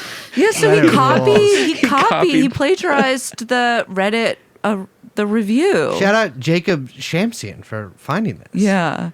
He plagiarized, which I think is so interesting. Goodreads I've never really understood anyways, because like, you read a book, you put it in the pile. But Goodreads and Letterboxd, I'm like, no, thank you. It's just too much else to do in this life. I got to keep those thoughts to myself. I just got to keep it moving. So that it doesn't get published and talked about on a podcast in the future. Right. now. Yeah, exactly. no it's trace. too much of a glimpse into me. Leave no trace. But how many times they need to see I've read Atomic Habits? Just kidding. That's another big no, one you just for listen to Luigi, that actually. audio book. So. But yeah, so he sort of cribbed part of this review, which I think is interesting. Because why would you do that? Yeah, Boss Potatoness is also, he's kind of just like it's a very funny name, but he's kind of just like a general shitposter. He's very involved in a debate thread in r/monarchism about whether monarchy and fascism are compatible. Interesting. So this is a more kind of like edgelordy guy. Yeah. I mean, I think if I had to take a guess, the Goodreads is public, so Luigi probably just Googled review of Ted Kaczynski and then took a few paragraphs to put it in there.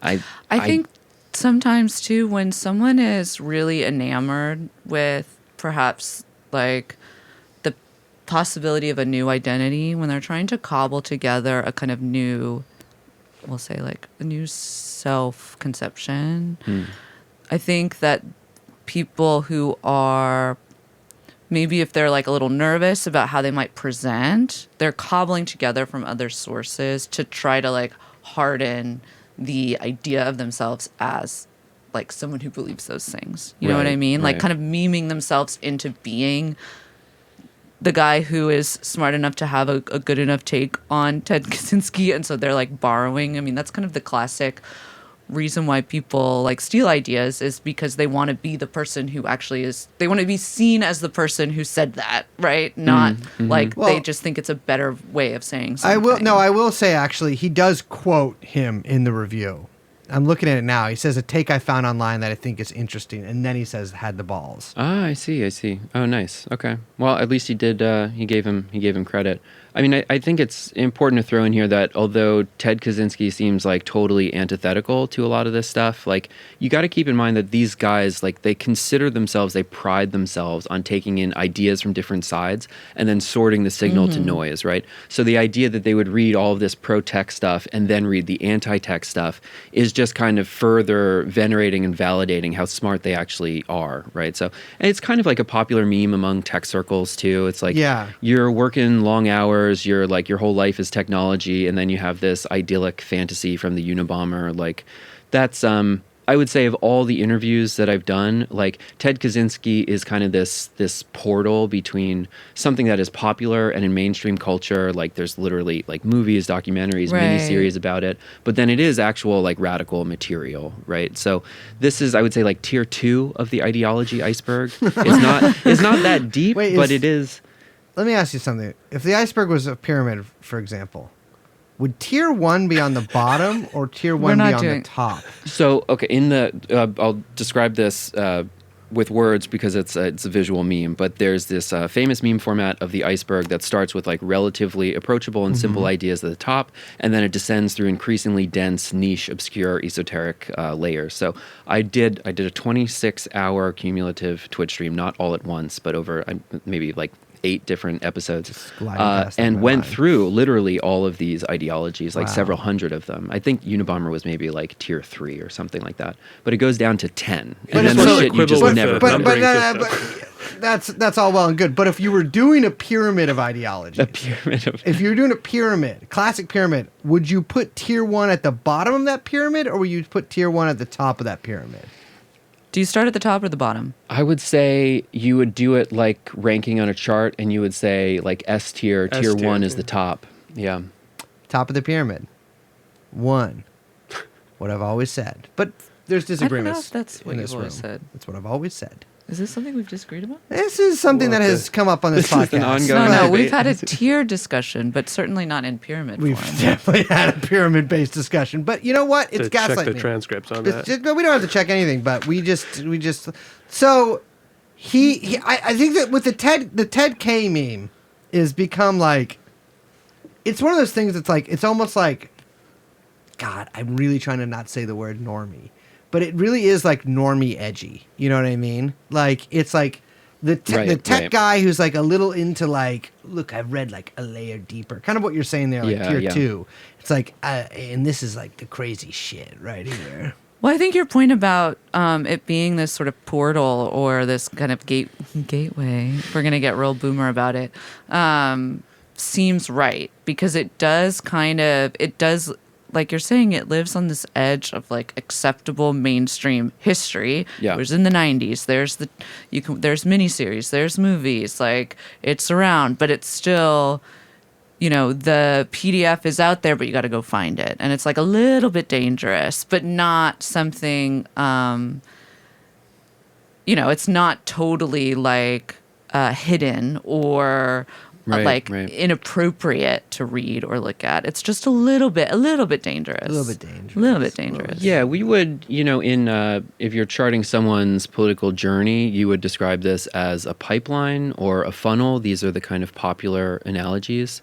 The funnel is It actually comes from counterterrorism after it designed during the global war on terror to try and create predictive models of jihadi extremists.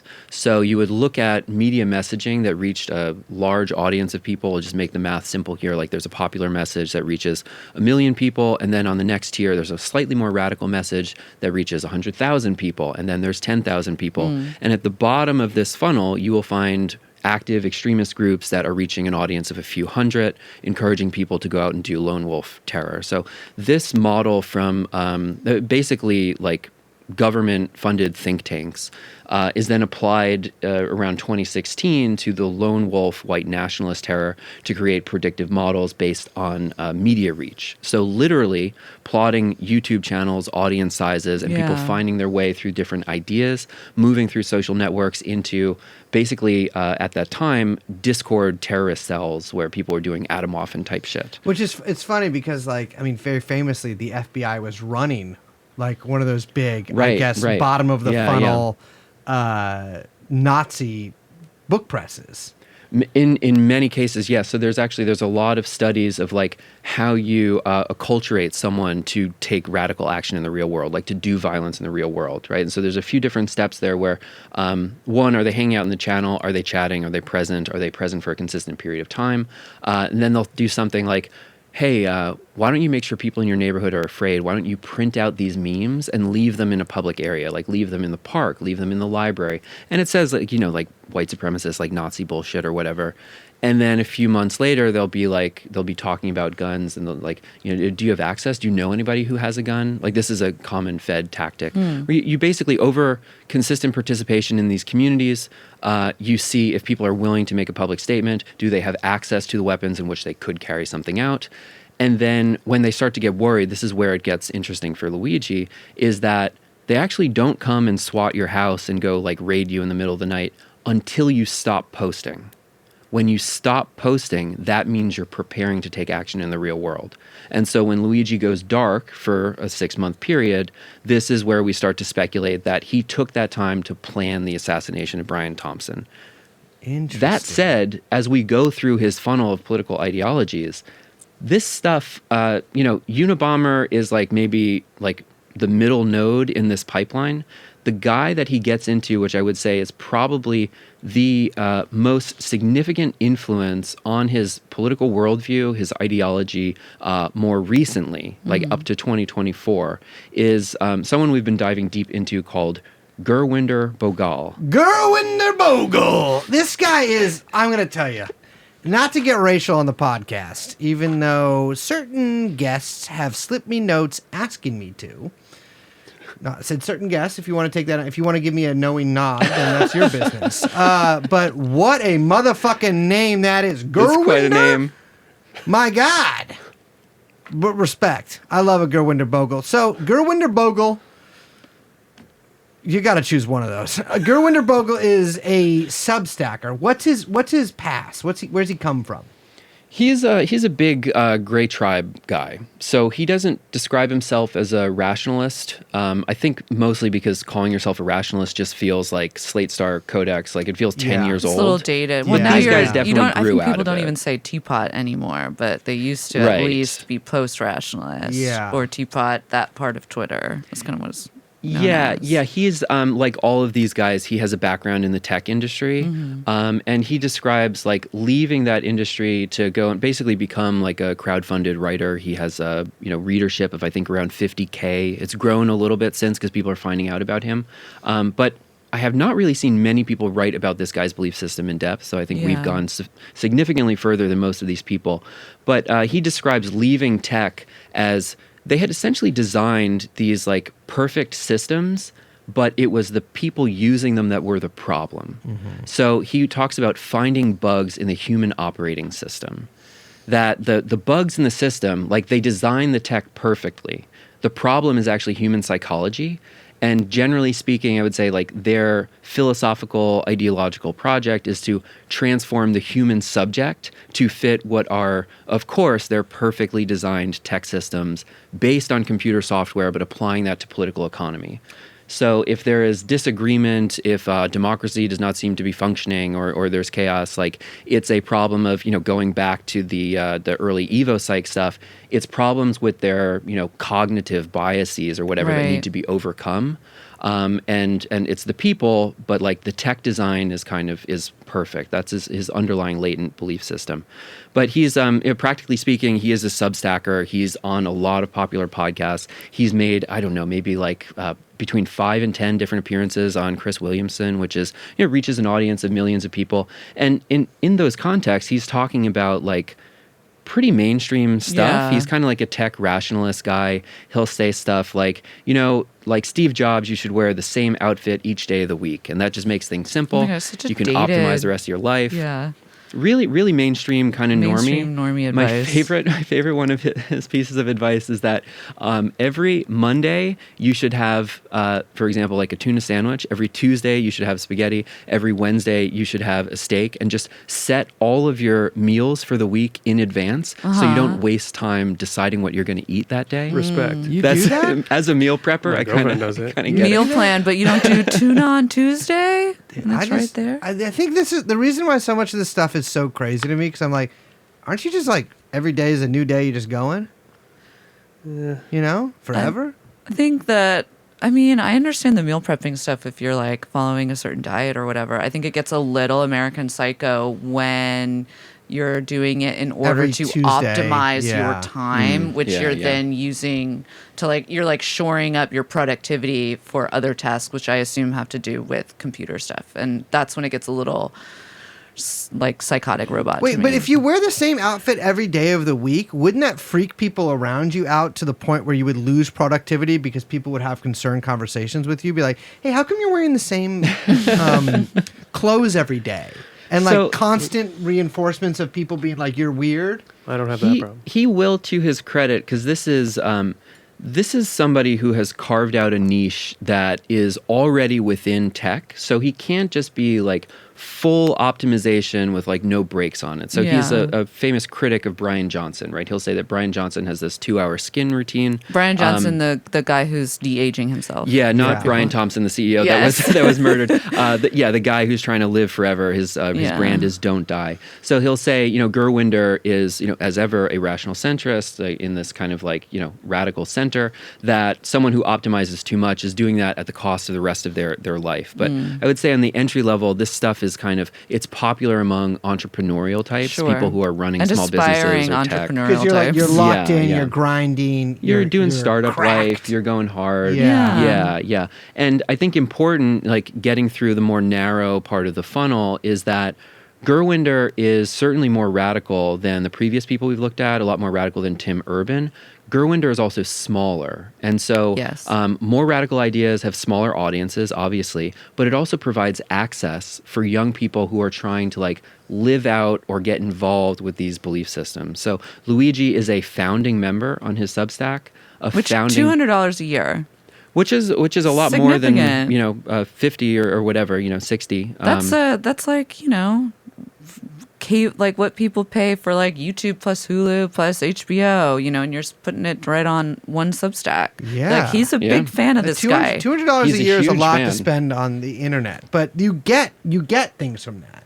There's perks from it. So it's a good way to get noticed, first of all, but then the perks for the higher tier include personal emails and one-on-one Zoom calls. There is That's not something that Gurwinder was offering, to be clear. Yes, And which he Luigi did with took Luigi. Took him up on this and reached out. Gurwinder, still having a hard time saying that name. Gurwinder tweeted out only a few of the emails that he said he had exchanged with Luigi. I think only like 3 or 4, but he said there were at least 20. So, but he hasn't shown all of them. And he The contents of some of those may be interesting. Well, yeah, also. I think, if he's not sharing them, then he's made a decision why. Yeah. But he also said that they spoke on one of those one-on-one video calls, as was like part of the founding member, perk package, and that he's like, oh, he was such a nice guy. I can't imagine how he did this. I believe he says that Luigi expressed like support for effective altruism. Yes, he did. In that Yeah. conversation, but he hasn't really. No one's really asked Gerwinder that much about this, except for in like one interview with the New York Post. I think he's quoted in the Times piece briefly. Yeah. Which is very interesting to me that you would think such a well-resourced organization at the New York Times would actually go through some of the shit he said on other podcasts and asked him about it.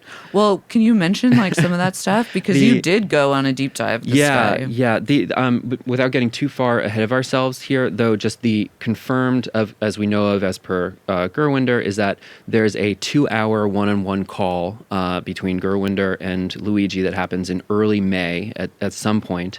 May 25th is Luigi's last Reddit post. June 10th is his last tweet. Some point in June, he cuts off all communication with friends and family, so he goes dark. What makes this particularly interesting is that the piece, as per Gerwinder says in a public tweet, is that the Substack piece is called Why Everything is Becoming a Game. And this is what they discussed for about 2 hours. It's largely about applying like game theory to the world, analyzing social media, politics, work, and so on. It extensively discusses Ted Kaczynski for about like 3,000 words. Yes. It's a long piece about Ted. So I will say, like, something stuck out to me about this piece is that it doesn't seem that smart. I don't know if I'm. That's probably not the best way to describe it. But I was reading this expecting to, because sometimes I'll like, whenever we've talked about like less wrong shit and like the rationalist stuff, I'll like read their fucking websites and be like, okay, these guys are just like, you're on some neurodivergent shit. Like, I don't understand what you're saying. It's like kind of nonsense mixed in with like a lot of technical jargon and like, you know, probably like fake math. And this is just like, this just seems like something. I think you might have said this, but like it seems like something that like ChatGPT could have written. Yeah, it You know does. what I mean? It reads extremely ChatGPT. It's just not very. And that's my big problem with a lot of writers like this is like they seem to, and this I think belies a dark truth about them, is they seem to often have to like repeat fairly like trivial, almost like childlike ideas, sometimes at length, and it's like they're discovering them for the first time. Like it's discovering like basic ethical quandaries that like you don't even have to write down to like compute in your head, and that would never even occur to you as being like a real quandary. They seem to have to like restate a lot of this stuff, but nothing in this piece really stuck out to me as like particularly insightful, or certainly nothing I could have a 2-hour conversation about. Well, there's a few things that start to thematically connect in this essay, but for just a little bit of background, because we're describing Gerwinder as being someone who's, you know, a kind of enlightened centrist, and Liz, you also found that he's a supporter of socialized medicine. Well, so he said that he said that in some piece where he's like, you know, to be clear, like I'm a socialist for healthcare. Yeah. But, you know, like kind of making the distinction, which is like, you know, I think not an unpopular stance that people profess, whether or not that when rubber meets the road, that's like something that they would support politically, who knows. But I think especially post ACA and then especially post Bernie, it became a kind of like default stance among like the type of people who are like, I'm going to take from this zone and I'm going to take from this zone and like, see, I can like all different types of things, but rise above it and make the perfect mix or whatever in the center, to say like, oh, socialized medicine a la the NHS, for example. Right. That's usually the example, or kind of like Nordic system, makes rational sense. But I don't know if that actually means. Well, Gerwinder is that means. left on some issues, he's center on others, but like a lot of these guys who are in the center, they also have some kind of overlap with the hard right. So Gerwinder used to write for something called the Quilliam Foundation, which is a right-wing think tank focused on countering jihadi terror. Basically, these people would write like policy papers about how to infringe civil liberties and privacy of Muslim people in the UK. Think of this as like if Sam Harris is like the old school rationalist who had like, you know, Islamic societies are not capable of governing themselves, and so we should overthrow them and install liberal democracy type of shit. Like that pro-war, you know, that kind of rational skeptic push towards being pro-war that people like the Dawkins and the Hitchens would go for. He's kind of that camp, but in particular, what kind of struck me, what I did not expect looking into him, is that, and you find it with a lot of these guys, is that rational skeptics also like to have conversations about race and IQ, like all the time. And I found him on this hard right podcast. The woman who hosts it is, I think, most popularly known for being like anti-trans and pro Viktor Orban. Okay. And Gerwinder talks Everyone's about gotta have their being niche. a socialist when he was a teenager, and then he learns about human biodiversity. Okay. Human biodiversity. So he's British, HBD. right? So that means he was like a member of the Labour Party or whatever. He was like a teenager or like a supporter of the Labour Party, and then found out about being racist. He doesn't really qualify what that means or how young he was. I think it's a general, this is popular among a lot of these people, which are like, I used to be part of the left, and then like I realized how cruel society Sure. was, and No, I we're gonna just do woke that up in to like reality. 3 or 4 years. Yeah. Right? Like when the bottom falls out under this, we're like, we're Some gonna be. people sold out too quick, but we're holding on I for know. like 3 years Anna from now. Kasparian, I'm telling you, you checked out too quick. You got another 3 years before this becomes really lucrative. You start to see here. This particular podcast has like 2,000 views on YouTube, so this is like digging really, really deep. Yeah. And when I tend to do the research on these guys, like you could watch, hours and hours of Chris Williamson, and he'll be talking about, like insights that you can get from coding about how to optimize your life. But when you want to find what these people really think, go to the small radical podcasts. So I For haven't example, seen anybody. JD Vance. Yeah. There are, well, I mean, this is the kind of unique media environment that we live in that things that are Yeah. fringe can also become enormously viral and get big audiences in some Totally. cases. But I think, what I'm tempted to kind of speculate here is that if he is saying those things publicly, like what might one say behind the paywall in a private one-on-one conversation Yeah. with someone who's your biggest supporter? Like how radical do you go? Sorry, The really essay, quick. I just want to, just because some of our listeners might not know, which is great, but human biodiversity Yeah. is kind of a dog whistle, right? Yeah, as the racism expert, I would say. I mean, if HBD. people don't Yeah. know that term or haven't come Right. across it, they might be like, "Oh, that sounds like science. What's the problem?" Which is exactly, by the way, It's- the idea behind it. Yeah, it's racism in a lab coat, right? So Yeah. human biodiversity is the idea that there is an unequal distribution of human capital or IQ among the population, which Right. is, objectively speaking, that is true. But what do you then do? Like how meaningful is IQ in terms of someone's productivity or contribution to society? How does that fare against the labor market? Are those accurate predictors of what someone's contribution can be? And then two, does that mean that this is where we start to tip into the dark enlightenment post-rationalist stuff, is like, if there is some type of immutable natural order to the world, which he is predisposed to, how do you then choose to organize society? Right. Do you create ethnostates? Do you do, whatever else? Right. Israel for everyone. Some of these people will take it a little bit further, right? So as you like tip into the post-rationalist stuff, we're going a little bit beyond Gerwinder here. We should mention, but like people will say that the irreducible complexities of human society and nature are actually beyond the cognitive capacity of humans. And so, although we have attempted to rid ourselves of cognitive biases, we are, as flawed individuals, we can't do that. And so the most lindy formations of society, I know this is retarded, but I'm trying to tell you what they think. Liberal, capitalism has been around for 200 years. It'll last for another 200 years. Monarchy was around for 800 years, and that Right. will last for another 800 years after that. Right. And so they start to create these rational explanations for why you should have things like a caste system or theocracy Right. or monarchy or basically in industrial society fascism, right? That we should, the rationalist version I always think in my head is like, that's when you sort people by IQ. Post-rationalism is when you sort people by race. Gotcha. Yeah, I mean, I think like it's interesting because I had never heard of this stuff before. Like a few years ago, I think actually kind of when we were doing some of the Sam Bankman-Fried stuff. Like I knew there was like racist Silicon Valley people or whatever, but like I didn't know exactly like the ideology behind it. Because I'm like, listen, there's a lot of other shit I gotta deal with in this world. But like having read a good amount of this stuff, it is like, because not only are you coming to these are they coming to these conclusions of like, you know, like, listen, like everybody, like their solutions to everything are these very regimented, what they think of as very logical and completely like inhuman actions that they want to take. And it is, I think this stuff, like, whereas like the more hardcore believers in it might be a little marginal, and it's not marginal, but like they might not be super large in number.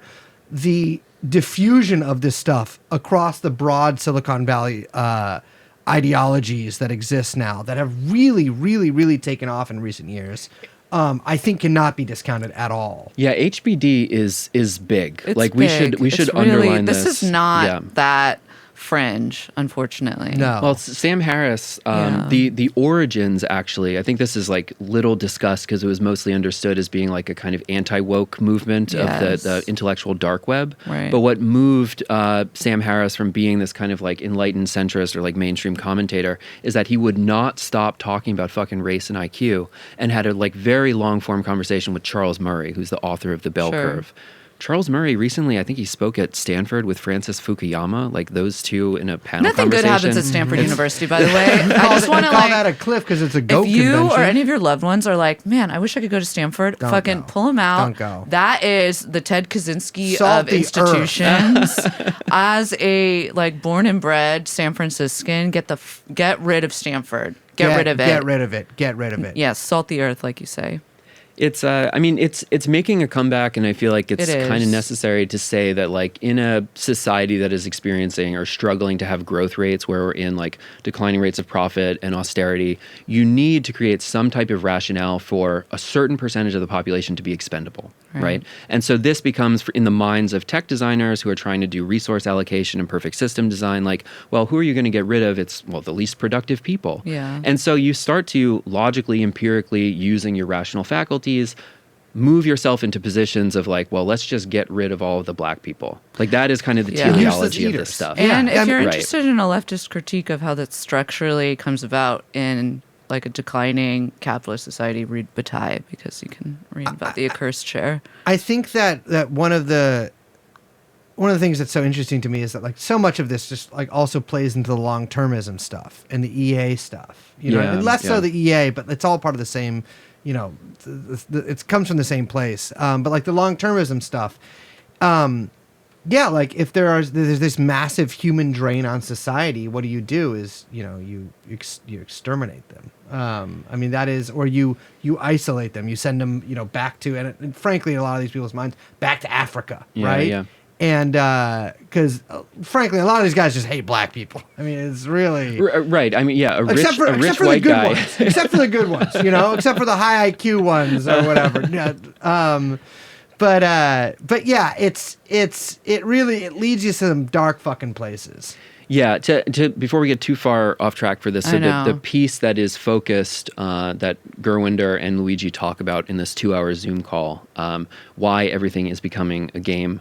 We kind of established before that Gurwinder was writing for the Quilliam Foundation, so extremism, like violent extremism produced through social media, is already in his vocabulary. In that piece, he's talking at length about Ted Kaczynski. He also mentions, was a little known story, someone called Jacob Graham, who is, I believe, 22 years old. He's in the UK. He got noticed for basically making threats on social media of like him posting videos about saying he was going to do violence. And I think this is kind of an early connection where like Luigi is possibly able to piece together that like you can live out the Unabomber ideology or like take action in the real world. Like he goes through the kind of philosophical explanation for why Ted's ideas are important, which he later confirms in his posts and his texts.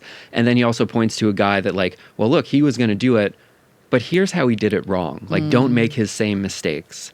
The connection that you're trying to make here, or that Gurwinder is trying to make here, is that what Ted Kaczynski calls surrogate activities, which are things, it's been a long time since I read the book, but like generally speaking, this is that you fill your life with things that take up your time but don't produce like a meaningful kind of sensual, like your hands in the earth experience of the world, what Marxists might call alienation or stuff like this. He calls it surrogate activities.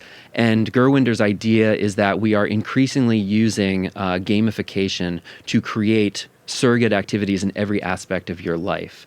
And so I pulled a quote here that I think is indicative of generally like Gerwinder's right, left, both of them are wrong, and centrism is the correct idea. But, applying this to both political economy but also the workplace, he writes that the Chinese Communist Party was among the first to apply the principles of social media to the real world. In several towns and cities, it began trialing social credit schemes that assign citizens a level of clout, in quotes, clout, based on how well they behave. I'm about to be rich in China. He follows that with, meanwhile, in the West, gamification is used to make people obey corporations. Employers like Amazon and Disneyland use electronic tracking to keep score of employees' work rates, often displaying them for all to see. So think here from Luigi's perspective that this is a guy since high school and in college and his internship after college has been literally designing games, is interested in a system of, being a software designer to like write the new rules for society, and then starts to realize that maybe all of those systems are like producing this unhappiness and they've been weaponized against him in some way. So I think a lot of people have pointed towards, we'll discuss in a moment, the tweet from Paul Scalise, one of the people that he followed, Lindyman, as he's known on Twitter. But the essay from Gerwinder, it ends with what I think could be interpreted as a provocation. The final lines of the essay read, "Even in a world where everything is a game, you don't have to play by other people's rules. You have a wide open world to create your move." And it just kind of seems like if we're looking at, we have to speculate on the next 6 months of whatever politicization funnel that he went through. Yeah. But this is, you're starting to get increasingly narrow, increasingly radical. You're making contact with the person who wrote the philosophy. I think that this is as close as we can get, or at least, that we have the documentation for, to show that there is some radicalization arc. And it is definitely not a left-wing activist who's advocating for universal health care. Well, I think it would behoove us to read the actual so-called manifesto. Yeah, that's so funny. I just pulled it up. This is an important. That was released. Yeah. I know that, Liz, that you have extensive things to say about this, and so I'll cede the microphone to you. We all do share one. But I got to say this from my perspective. Is this a manifesto or mayhaps a paragraph? Yeah, I don't think I think the press jumped on I'm going to call it a written statement.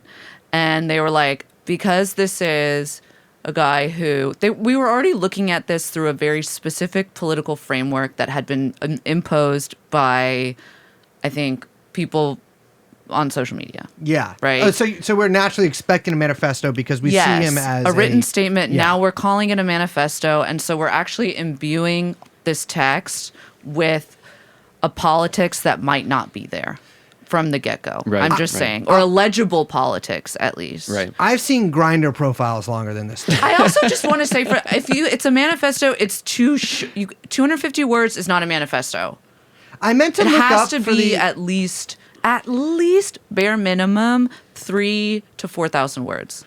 Well, we've got supposedly the other document, which was in the backpack in the spiral notebook that we have not yet seen. No. So there may be, Which he refers to. He longer refers to one. in this, and he's like, there's nothing in there.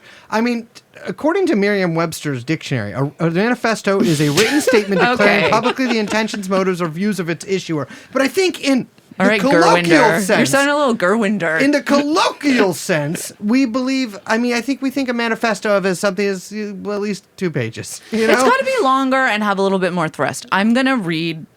I've heard that before. Okay, I'm going to read from this thing, which is going to be very quick.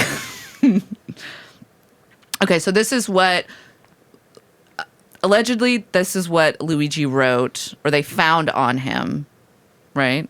I don't know if I buy that fully, but we'll say. This is what they say.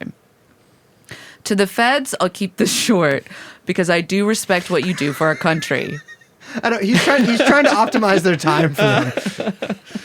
To save you a lengthy investigation, I Optimization. state plainly that I wasn't working with anyone. This was fairly trivial. Some elementary social engineering, basic CAD, a lot of patience. The spiral notebook, if present, I'm just going to flag that because it means he doesn't know if it's present as he's writing this, or if they found it, has some straggling notes and to-do capitalized lists that illuminate the gist of it. My tech is pretty locked down because I work in engineering, so probably not much info there. I do apologize for any strife of, I think that's probably, or traumas, but it had to be done. Frankly, these parasites simply had it coming. It's a good line. A reminder, the U.S. has the #1 most expensive healthcare system in the world, yet we rank roughly number 42 in life expectancy. United is the indecipherable largest company in the U.S. by market cap, behind only Apple, Google, Walmart. It has grown and grown, but as I think it has our life expectancy? No. The reality is these indecipherable have simply gotten too powerful, and they continue to abuse our country for immense profit because the American public has allowed them to get away with it. Obviously, the problem is more complex, but I do not have space, and frankly, I do not pretend to be the most qualified person to lay out the full argument. But many have illuminated the corruption and greed, e.g. Rosenthal, Moore. Can I just tag something here on that? Like having spoken with radical young people and interviewed these people for like 6 years, if you are writing a manifesto that's going to be read by the whole world, there's nothing these people like the kind of dyed-in-the-wool, hardened ideologues, they are name-dropping endlessly. Yeah. Like you would have so much more to say rather than like Elizabeth Rosenthal is the author of An American Sickness, a pop book in 2017, and then fucking Michael Moore? Yeah, I know. Like the Sicko documentary, it's just, these are not deep cuts. No. Something is weird about this. I said this before. It's like if Breivik had cited Bill Maher in his manifesto. Well, like he this might shit, well have actually. This shit is like, you're like, what, dude? This is like tier 1. This is tier 1 shit. This is like tier 0. Yeah, Michael Moore is just Rosenthal's- like, that's pop culture. She was like a writer for like a health writer for the New York Times. Michael Moore is just, I never saw Sicko, so I don't know. Okay, let me just finish this up though. Sicko? But many illuminated the corruption and greed, e.g. Rosenthal, Moore, decades ago, and the problems simply remain. It is not an issue of awareness at this point, but clearly power games at play. Evidently, I am the first to face it with such brutal honesty. So I'm going to give Luigi credit. That final line is pretty... It's pretty It's pretty good. That's a great final line. Evidently, I'm the first to face it with such brutal honesty is a fucking sick line. Shout out to Luigi for that one. So, okay, this is the quote-unquote manifesto. Like you said, this doesn't scan as someone who believes not only, like, at the point they're being, like, they're going to get caught, and this is going to be what's left for the public to consume about their, like, final defying act. Right? Right. When an ideologue commits a assassination like this, or like a mass shooting or something, and they have a statement, they know, first of all, they know that they might like be dead when they get caught. They're usually like planning for that. And two, like they're leaving something that not only will explain, but can also like usually is meant to further radicalize and leave a kind of like a trail of themselves and their own footprint as a kind of self-styled like hero Propaganda of the deed. Yes, Yeah. but for the public who will continue to carry out what they have imagined. You would also put red pills in it where you would have Yes. certain, like, the simplest example is like a hashtag or the name of a certain philosopher that other people would then search that and then get radicalized by reading that writing. Right. And we have So just Michael Moore. pop culture examples here. Yeah, there's nothing that's... Nothing that's really that deep. Well, So very weird. I kind of can compare it to it was in New Zealand, the guy who shot up that mosque. Yeah. Remember? It was like he did it Christchurch, like, yeah. Yeah, Christchurch Christchurch. shooter. Because I remember reading his, and listen, I'm not comparing We did Luigi. that for an episode. We did. We did a long time. So people know why we were doing it. But no, Liz made me read it. She Okay. actually had access to it like a few months before. Yeah. But I'm not comparing Luigi to the Christchurch No. shooter. I just want to be clear on that. No. And as much as I am, I'm like, there are two guys who carried out what could be called political shootings, and also had manifestos released. The Christchurch shooter's manifesto is like full red pill. There's fucking memes in it. It's like very referential. It's like fucking black pill. Yeah, I mean, that's extremely dark. But it's like very referential to wasn't he in Azov for a sec too? To like internet communities he was in. There's memes in it. Like, and it's like it's like shouting at his Discord friends and shit like that. This is like this, except for the beginning part, which actually talks about the shooting and like the lead up to it in very vague term, or in at least very basic terms. The rest of it is like almost something like a thought you would have when you realize that insurance is bullshit. You know what I mean? Like, it's not like this.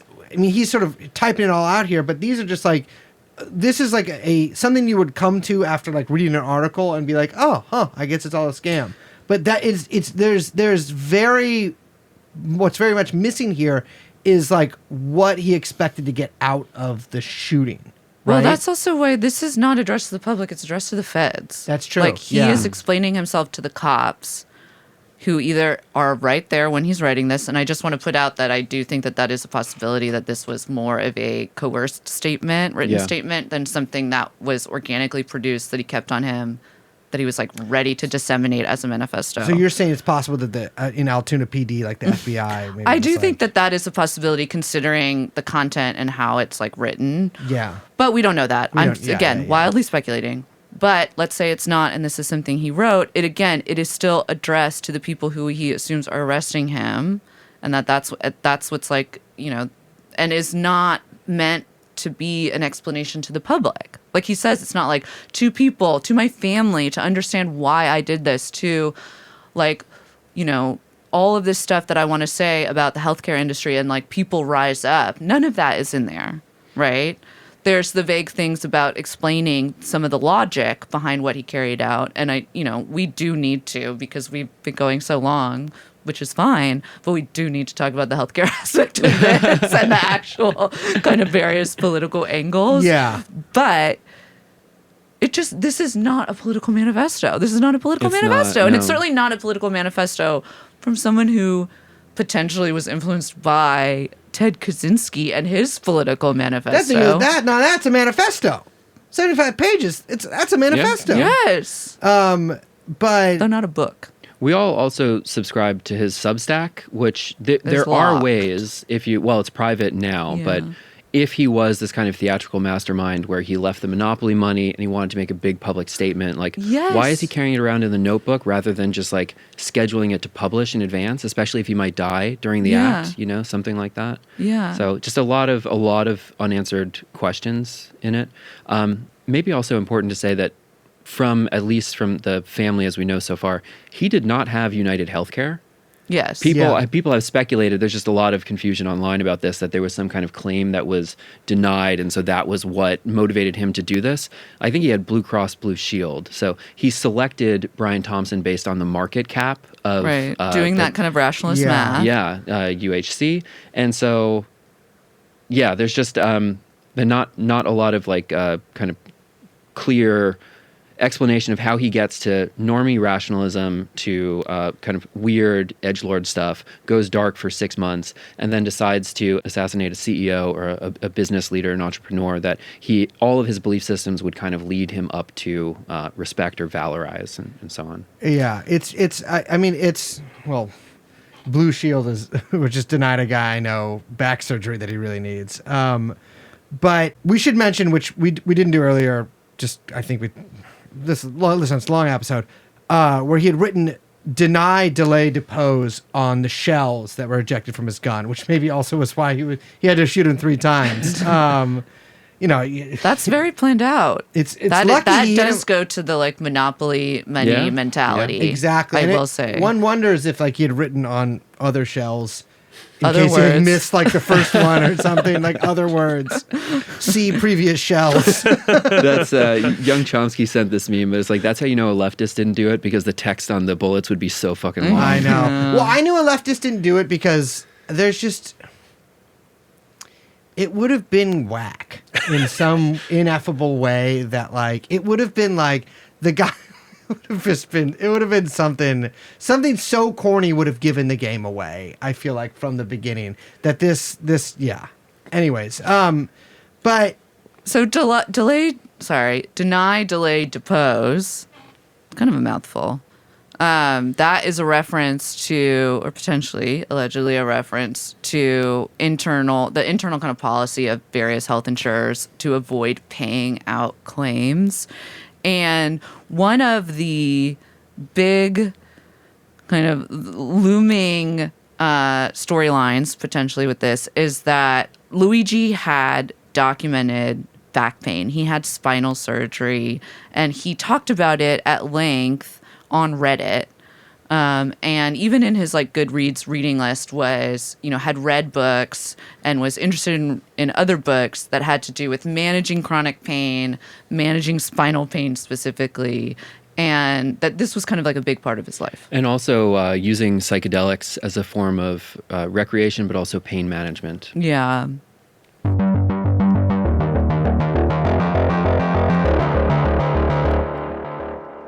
Maybe to like kind of frame this thing out, if we just go through, we've assembled a timeline of confirmed dates that we have that kind of paint a story here.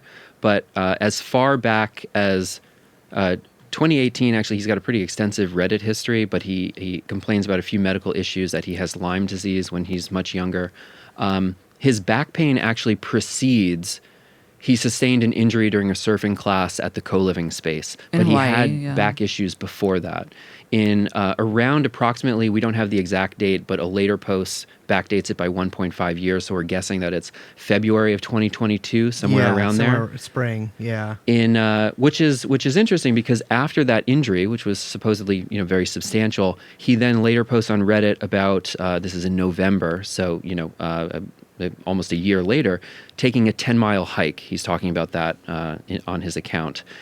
He talks about back pain throughout the following years. The surgery that a lot of people are passing around those images of is approximately July 20th, 21, somewhere around that. He says on Reddit, about a week ago, I had this surgery. Which is like the background of his Twitter like header is what I assume is his back. It's like his an X-ray of his spine that has. I don't know much about spinal surgery. I hope I never have to know, but it looks really barbaric. It's like it's brutal. It looks 3 fucking nails in his spine. It looks crazy. I guess that's what they do, but it really is. He has it up there along with a Pokemon, and I think a photo of him backpacking in what looks like Hawaii, and so it kind of looks like it's like, oh, this is me, this is who I am, these 3 things. It feels very like MySpace throwback where you have to be like check me out. But it does feel like part of his core identity is chronic pain sufferer from spinal injury. It's a big part of it, but something that all of us highlighted was that in these Reddit posts, we've gone through his entire archive. In April of 2024, he is backpacking in Asia. We believe this is Japan from the Gerwinder emails, but he's active. He's not crippled. Right. I mean, we went through what he's packing in this backpack, and it's like it's not like he has a backpack on full of shit. He's living out of it because he's traveling. Yeah, he's carrying a lot. Mm-hmm. This is not somebody who is like debilitated or wheelchair bound or something like that. Well, yeah, I mean, it's also the guy got away on a bicycle. Yeah, exactly. You know yeah, what I mean? If it's all back pain guys, like that's the least likely. You think it'd be a wheelchair. But to kind of like round out this, so the timeline starts to accelerate here. But so backpacking in Asia is April of 2024. I think what can't be discounted is the Andrew Huberman Polycule article in New York Magazine comes out in March of 2024. That is And that could have really quite set sure him why off that was on in it. the Oh, timeline, you didn't understand why I I put that did. in there? I just saw that and I was like, who put that in the timeline? Yeah, well, maybe somebody put that in the timeline. But it happened. I just want to note that's a data point that doesn't necessarily connect to other data points, but it is a data point. He was a big Huberman guy. Yeah. Yeah. In the most important one is that in May he turned 26 and he Yes. got kicked off his parents' insurance. Early May is the Gurwinder Bogal, the 2-hour call where he talks about effective altruism and the Unabomber at length. May 25th, his last Reddit post. June 10th, his last tweet. Sometime in June, he goes dark. Later shows up, 6 months later in New York, assassinates Brian Thompson. Well, in November as well, his mother filed a missing persons report for Yeah. him in San Francisco. That's the curious thing, because Yeah. if he had been missing for all that time, why did they wait so long? They file the missing persons report in San Francisco, and then 6 days later he arrives in New York. Something weird is going on. I know, exactly, because it's like, it seems like from interviews with his friends and like those tweets towards him about missing a wedding, it seems like he had gone dark to all of his friends, but like what is his family up to? He had some books on his Goodreads, like I Want to Read section, that were about like I can't remember the name of the book and I didn't write it down, but it was something like dealing with like narcissists or surviving certain types of parents, like bad parents or something. And so that, coupled with some statements that some friends have made to the press about how he hadn't been speaking with his parents, or there was a really big lapse in communication, and the fact that his mom thought that he was still working at the tech company in San Francisco when he had not been working there for quite some time, Or he'd been living there. Yeah, yeah. paints the picture that they had been estranged for some time, maybe even predating the period where he went dark. Yeah. Yeah, we need more data.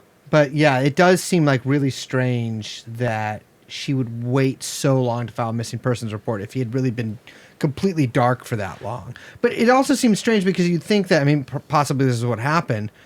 His friends who he cut off all contact with would try to contact, if someone I knew completely disappeared and went dark after like a month, depending on how close I was with them, you might try contacting their family, be like, what happened to, Marcuse? Is this person okay? Yeah. How's Marcuse doing?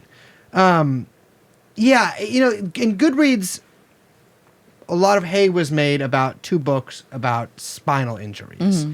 And from his Reddit, we can tell that he had something called spondyliosis. Spondyliosis. Spondy, yeah. Spondy for short.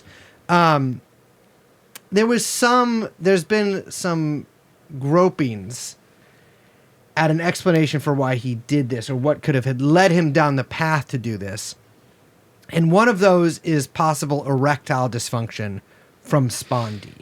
Right. Because one of his friends from, which was at first reported as his landlord and then later clarified to be one of the roommates at this co-living space, said that like he was basically couldn't fuck or like be intimate with people because of his back pain. And I thought that was, listen, I don't know a lot about back pain. I fuck my back up in my old job, but it's just, if I roll it out, it goes away. Well, I think in his Reddit post, it's a lot more serious because he talks about like ongoing numbness in limbs, in his groin, in various areas, and that like there's some issue with his nerves and nerve endings, and that it was causing like, if it was causing him to like not be able to be intimate, as his friend said, then that can be, that's horrific, that's horrible. And I'm sure, and it sounds like from everything that he posted that he was in like some pretty serious pain.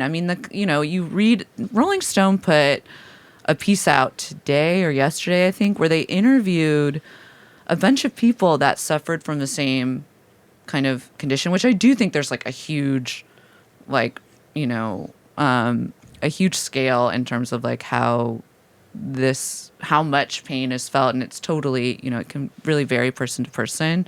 But I'm just going to read 2 quotes that I thought, were maybe kind of interesting to add to the discussion. There's one that said one person said it was a huge hurdle getting the surgery approved. talking about the initial spinal surgery, including a super tight window when it could occur. I was constantly on the phone with the insurance. They miscalculated my out-of-pocket maximum, and it took hours upon hours just to get them to approve the claim that was justified. I was lucky that I had union-negotiated insurance from my graduate teaching fellowship, some of the best in the country at the time. Otherwise, I'm sure I would be in a different place. And then another person said, insurance won't pay to do both the left and right sides of the back at one time. You have to make 2 appointments because they feel you might have less pain after one side is done, and they don't want to pay for 2. If they don't have to, I have to make 2 appointments and pay 2 copays and 2 weeks apart. And I think, like, I want to just add this into the conversation because I think a lot of people have made hay of like, oh, he's so wealthy, so like what does that have to do with anything? I mean, there's like a big right-wing thing, you know, where they're like, oh, rich guy trying to do this, but he could afford anything he wanted. And I want to, like, you know, it's one thing to be underinsured and uninsured in America, which is like a fucking death sentence and is horrible, right? But the being in pain and being sick and insured in America is also a fucking nightmare. Yeah. And if you are dealing with something as complicated to diagnose as chronic pain, then getting that covered and dealt with and different surgeries and dealing with doctors and having to basically like advocate for yourself in that situation is so fucking complicated and is a lot of work. It's a lot of work. And it is like, the term Kafkaesque gets thrown around way too much. But in this instance, when we're talking about the American healthcare system and insurance companies, like it is this, like, something that's so interesting about this story is that, like, insurance companies are premised on rationalizing care, on being, like, exceedingly rational organizations, right? Like, they have to do all this complex math and all these complex calculations to decide whether or not this gets, you know, approved or not approved, whether you get this care or you don't get this care, or you get that doctor or you don't, or whatever it is, you know what I mean? And, you know, they're making these calculations of like who should live and who should die. And to the person on the other side of that, it is a completely inscrutable math. In fact, it seems completely irrational because it's almost too, it's like a rationalism that is like come back onto itself or something, and is that like Kafka kind of bureaucratic rationalization that is turned into a monster. And again, to wildly speculate, for someone who is a very rationally driven, is a person who does look at the world in this kind of like, it should be this rational, I can see it's this rational, to then have to kind of deal with a system that purportedly is almost like so rational it's irrational, coupled with who knows what else in his life, there can be a kind of potent explosion there, you know, that could really radicalize someone to act. In so many of these interviews, there's a formative or catalytic experience in which the media that someone consumes after this event, whether it's like police violence or a conflict with an institution or you lose your home or something like that, all of a sudden, all of that philosophy and media is then like, it's fucking go time. Apply this to the world. Yeah. And I think one of the reasons, just to underline like why we spend so much time on his political philosophy being very sympathetic to private business, being super liberal and rational, and it, you know, being sympathetic to like the profit motive in general, that the American healthcare system is so fucking bad that someone is primed through their whole life to valorize it, accept it, and celebrate it, to in some cases make the argument of why it should be that way, that they can still get radicalized by how bad this fucking system is. I think that the almost unprecedented support that Luigi has gotten from large sectors of the public, and also the lambasting from op-ed after op-ed, politician after politician. I cannot remember when a, like, maybe like George Floyd or something has had so many politicians weigh in on it, but like I cannot remember another murder that has had this much attention paid to it. I think a lot of that response is coming from obviously like everyone's frustration with how irrational and inhuman the healthcare system in the U.S. is. And also just how fucking expensive it is. I mean, it is like beyond that how Byzantine and how just frustrating it is to deal with so many, waiting for authorization, putting off surgeries, waiting in pain, being told that you don't need something. In the case of United Healthcare, having an AI algorithm, deny Most of your them claim. now. Yeah. I'm sure all of them Yes. within the next year. How dehumanizing, how alienating it must feel. And I think a large part of the population probably feels like some catharsis from watching a human. I think that's another angle here, is that like so many times when you're dealing with this kind of shit, you're dealing with like, you can't tell if you're talking to a person or you're talking to a fucking machine or whatever. You have no idea if your plea is, talk about Kafkaesque, you have no idea if your plea is even being heard by a person or being shuffled into some fucking cloud thing where it'll get lost, even though it's, it's just some fucking ones and zeros. To see a human being go up to another human being who is profiting from that and emblematic of that. I mean, United Healthcare being like one of the worst examples of these lousy insurance companies, and going up to him and plugging him 3 times. That feels, not to me. I don't have politics or feelings, but to many people, that feels good. It feels good, and you can think like, oh, all of the like kind of criticisms in this really forced reaction against it from, the Richie Torreses of the world and New York Times op-ed page comes from this place of being like, well, he had a family. Well, I think he's having some family problems according to court documents, but also, so what? You know what I mean? Like, I think that the way a lot of people feel, not me, but a lot of people feel is like, so what? Everyone has a family. You know, the like people that they everybody who denied deals care. with this company has a family. Everyone who deals with this company has to go to work. Everyone who deals with this company has to they all have families too. Like, and there is something that like, people, and that's why it's like his politics ultimately don't matter, because the deed is what matters. And the deed has, I think, like made a lot of people. I don't think it's going to have. You never know, but I don't think there's going to be any political efficacy of it in like material terms. But I think as a morale, an exercise in boosting morale, I think it's done wonders for a lot of people. Well, it's interesting. 2 things. One, a woman was just, I believe, arrested for saying to a claims adjuster or adjudicator or whatever, some insurance person, deny, delay, depose. And that was reported as a threat, and she was like taken in for questioning. Probably not arrested. Probably No, taken she was in. arrested. She was $100,000 bond. I think she might have also threatened them. I think. Don't quote me on that. But it is interesting that has already. That's not a copycat per se, but it's copycat-ish, if I can add an ish. Yeah.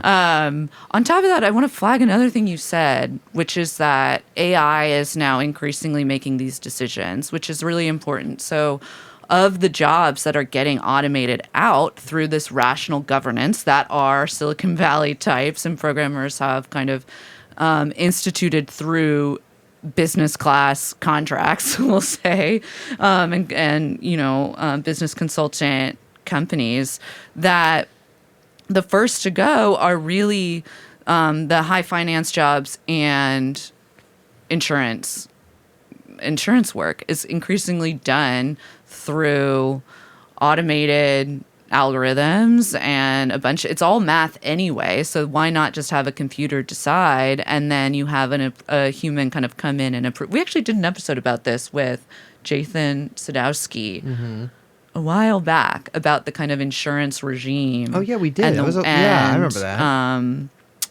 And algorithmic programs kind of taking over the governance of insurance companies. And obviously, the health insurance industry is massive. It is a huge part of our economy, unfortunately, which makes no sense. And,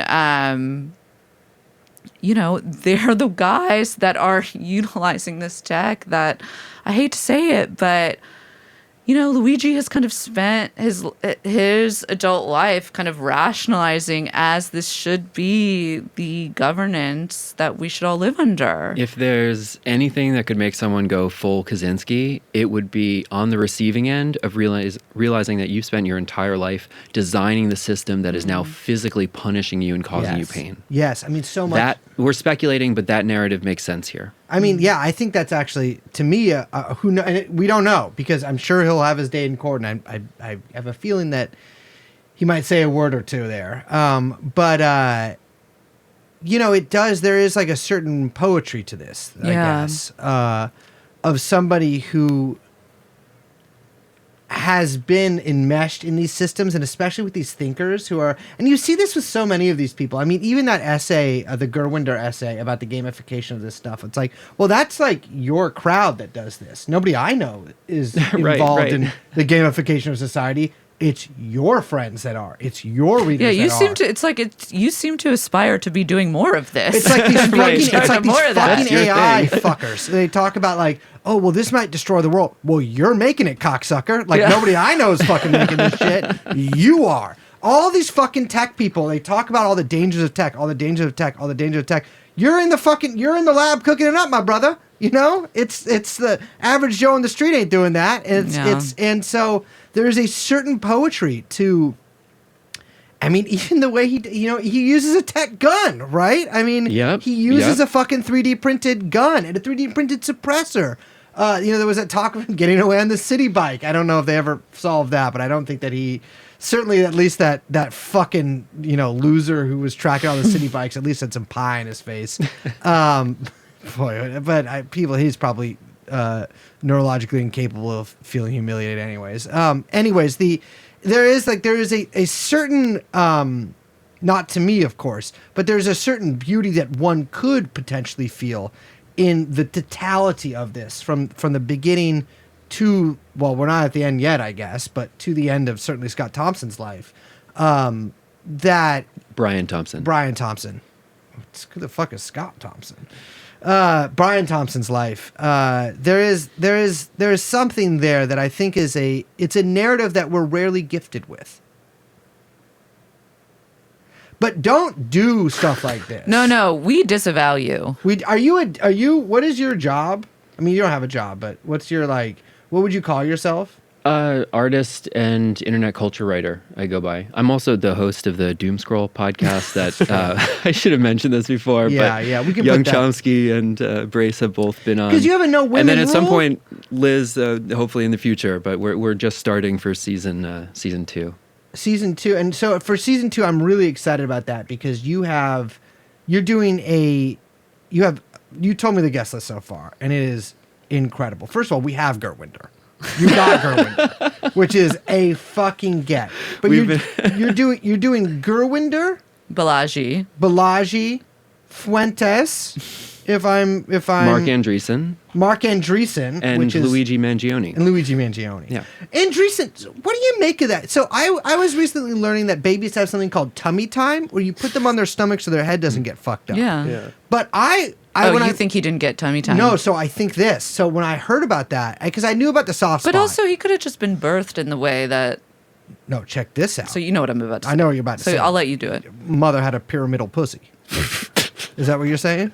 That's what you fucking just said. But that's what you wanted me to say. That's not what I was about to say. No, so I was thinking it's like, because you put them on their stomach so that their head gets normal. Yeah. But I was like, when I was learning about this, you can actually, if you wanted to, you could every day kind of mold their head. What? Into being, potentially, I Like think a you could do bonsai. this. Yeah, and so you could make a cone head. So I think Mark Andreessen's parents, instead of putting on his tummy, they molded him into having a cone head because they wanted a freak son. So we should look into if he has any siblings. I don't know if that's available. One connection is that in the Techno Optimist Manifesto that Mark Andreessen wrote, Oh, God. he cites based Beth Jesus, Beef who Jesus. was among What's that called?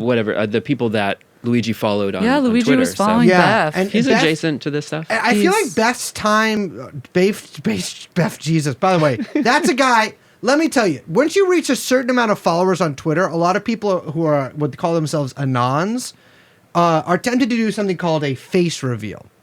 And the reality is a lot of the face reveals for guys from the tech sector like this reveal somebody to be ugly. And so famously this occurred with what is called a Minecraft streamer. And I only know about this from the face reveal called Dream, who revealed his face after spending many years streaming to 8-year-olds in a mask and was strange looking. And so if you have a face that is not revealed, unless you're handsome, and you got to run this by people you're not related to, possibly strangers. Like, am I handsome? Don't reveal your face.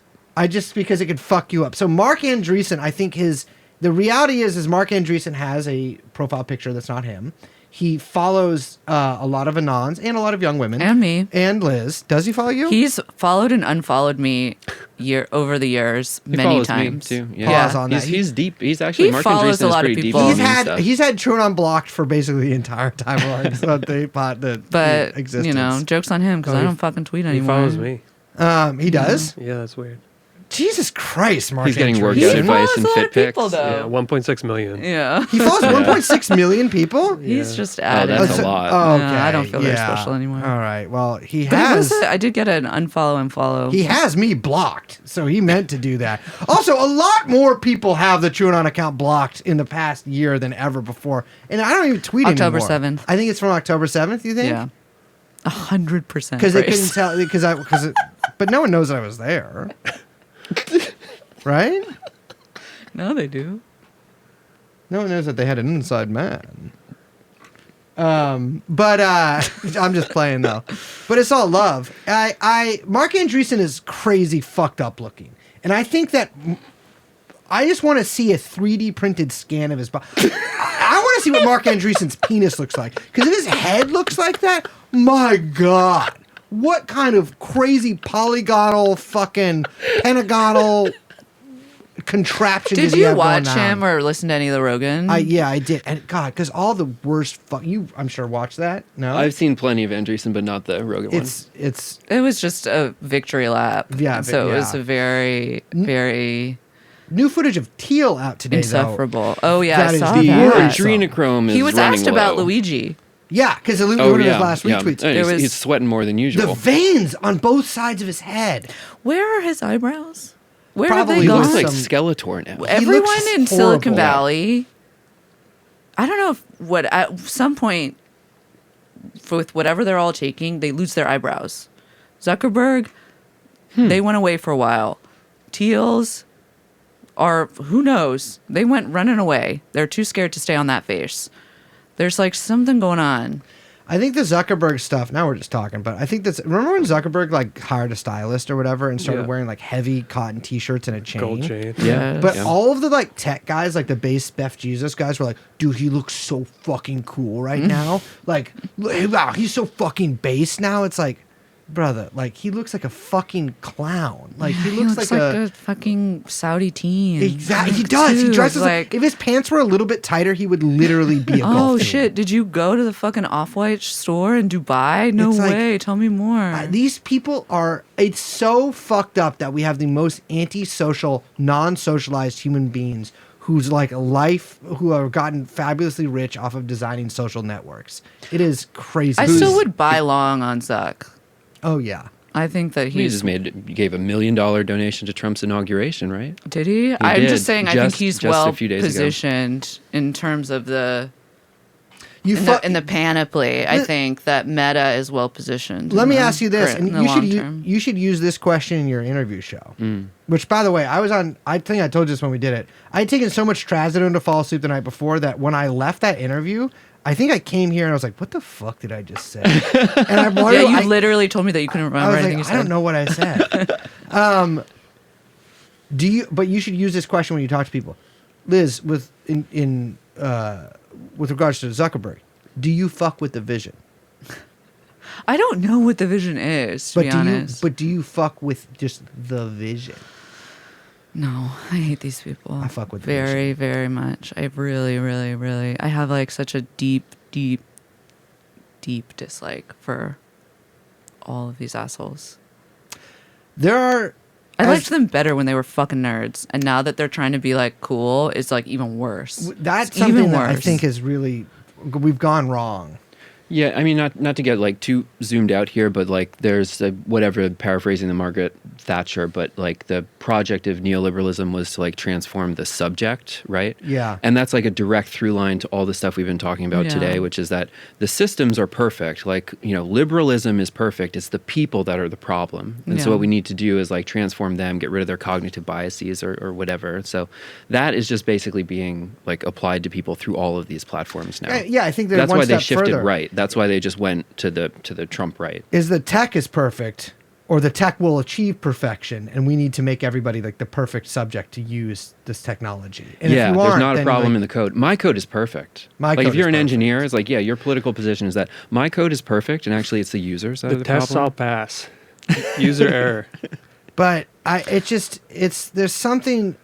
there's like a sickness that is just growing and growing and growing, and I feel like I can't even get my fucking brain around it. But like the tech stuff is there's evil, like Well, in no- like a what's up? I was gonna say, like, no system can like account for itself, right? That's the problem, is that there's always gonna be like a little excess or a little, like, there has to be an imperfection in the system or else it can't be perfect, right? That's the problem that all of these guys cannot rationalize about, like, systems design. Yeah. And that they want like AI and all of this stuff to be able to overcome, but I think they can't. But anyway, that's getting into some other things. But like, I think for like these guys, like, that can drive them insane, and then it becomes, the project then turns very, very dark very, very, very quickly. Yeah, I wonder if eventually we'll have like go postal incidents. Like going postal, I think is Yeah. in reference to Yeah. like a post office employee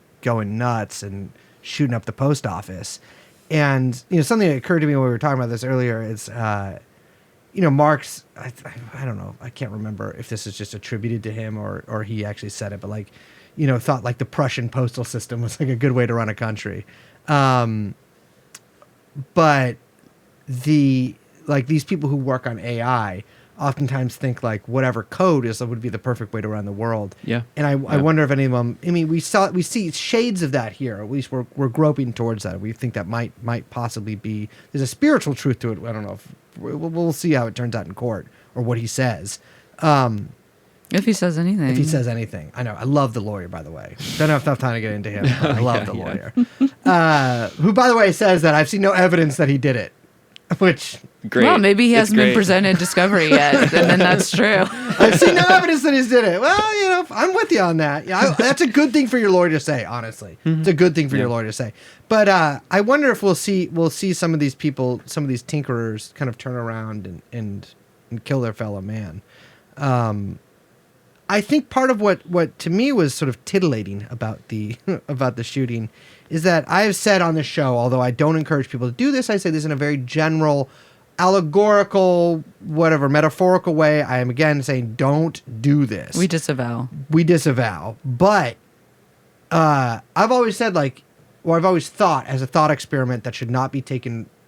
Do not take this into real life. Of We course, disavow. We disavow.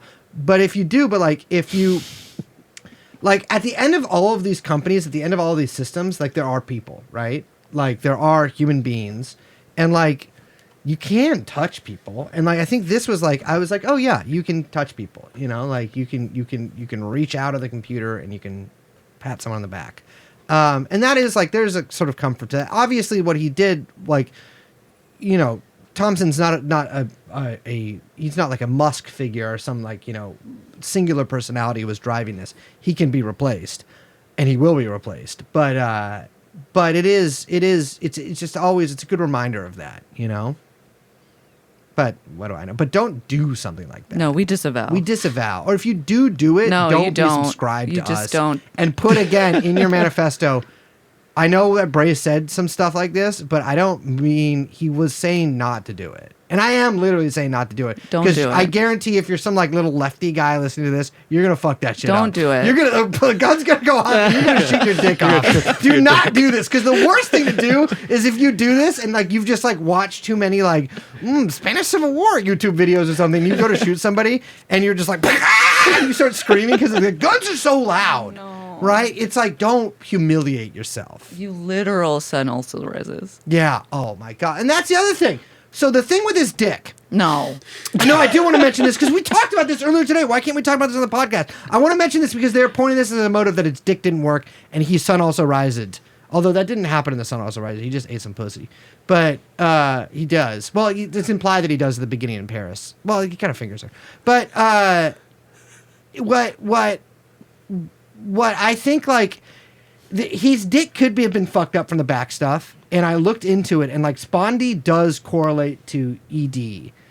I think that they're going to make a lot out of that. Like he's like a frustrated incel killer. Oh yeah, that does not strike me as true. They're gonna run with. I mean, as much as they can that this is a rage-filled white male who was an incel, and it's because he couldn't get laid that he decided to kill somebody, and it has nothing to do with health insurance. Like that is going to be, if indeed it is actually the case that his dick didn't work because of his back problems, which we can imply and is possible, but we do not know for sure. We do not at all. If that is the case, the media is going to have a fucking field day with this one. Yeah, they definitely are. But listen, there's a lot of guys out there. But also, that is a very tired, well-trodden, like, story of the incel shooter that it almost feels dated. And it's what's interesting about this moment is that all of this stuff that people are trying like doesn't really seem to, like the counter narratives or the sort of like it doesn't seem to be sticking. Like your point about all of these people kind of rallying all this like support behind him, kind of like organically, that just out of this video, him becoming this folk hero because of the nature of the act and the health insurance and all this stuff that we've been talking about, like it hasn't, all this, the kind of like, counter narratives that have been deployed to sort of like try to tamp down or organize or like, make sense of that aren't really sticking. Like, it seems like people are like, yeah, but that's okay. Like, no, we still really kind of support Luigi. Yeah. A word of advice too is be careful what you post also, because I do think that like there is a, Kathy Hochul, one of the New York goats. Oh yeah. Kathy Hochul like had a big meeting today with a Name bunch like of a CEOs Gerwinder. to be like, we're gonna fucking. I know that's a Gerwinder. She should fuck Gerwinder. Oh, bro, I would love to see that. Yeah. But she had a big meeting with a bunch of CEOs being like, we'll protect you. But what that actually means, like, yeah, they'll have a couple of guys with some guns around them or whatever. But like, I think really a lot of what they mean by that is they're gonna proactively go through social media accounts to try to find people who are being like, we should kill more health CEOs. And you might say that as a shit post or whatever, but like that's... And you get a rap tap tap on your door. A little rappy tap tap tappy. Both state and private corporations, like in every instance when someone goes out and does violence in the real world, that then becomes like the excuse to constrain the parameters of political speech for stuff that is like, they try to conflate radical and the extreme, right? Like the radical politics today is even like Bernie Sanders, social democratic, normal shit. Like that was normal politics in like the 1970s. Extreme politics is when you go out and you hurt someone in the real world. But when you allow people to conflate radical and extreme, someone doing an act of violence in the real world becomes the excuse to kind of crop everyone who is slightly outside of today's Overton window, and to the benefit of both the state and the private corporations, that they get to maintain the status quo, use the excuse of someone who is doing extreme acts in the real world to like just constrain our parameters of political debate even further. So yeah, I feel like pretty pessimistic about what this is going to allow people to post and even the discussions that we can have about it. Yeah, I mean, the reality is, like, there's no large class-based movement, like kind of what we were talking about yesterday, behind this, or that exists in general in the U.S. And so, like, there's only so much that can be molded out of the clay that this wrought, or the mud that this wrought, whatever. I don't know how clay is even. What the fuck is clay, if you think about it? But still, it's still like, you got to appreciate it. It's good, We've had a lot of L's lately in general. A string of major L's lately for the past kind of as long as I can think. And since before you could think. And really since, I was always, I've like existed forever. Like, and you know that Rolling Stone song? I'm not but I knew him during a lot of that stuff. But it's so don't people get on their like thingy and like they're like Gritty's gonna come and save the day or whatever. Right. But like, be realistic. Always be in reality. And leave no trace. And leave no trace. That's what I always say, especially about social media. Leave no trace. Leave no trace. Oh, I And thought- about your trash as well. I thought you were talking about the ballistics in the gun. Oh, Well, that's the thing is, oftentimes also it's better to use a revolver because the shells. look, it can be applied in many Don't situations. give them advice. Well, it's just, most- that's what people No, know. this is not. No, what I'm talking about. Look, you can apply this advice to a lot of. This is Camping? applicable for a lot of things. But I'm talking about when you go camping, don't When you use the Airbnb, Leave no trace. you know what I'm National talking parks. what you bring, take it with you, and social media footprint, leave no trace. A lot of Sniffies users could take that advice. If my many Airbnb properties in Miami are to be believed, but yeah, leave no trace. Don't get yourself in trouble. Leave no brace. Leave a little bit of brace. Certainly, I've left a little bit of me throughout this world.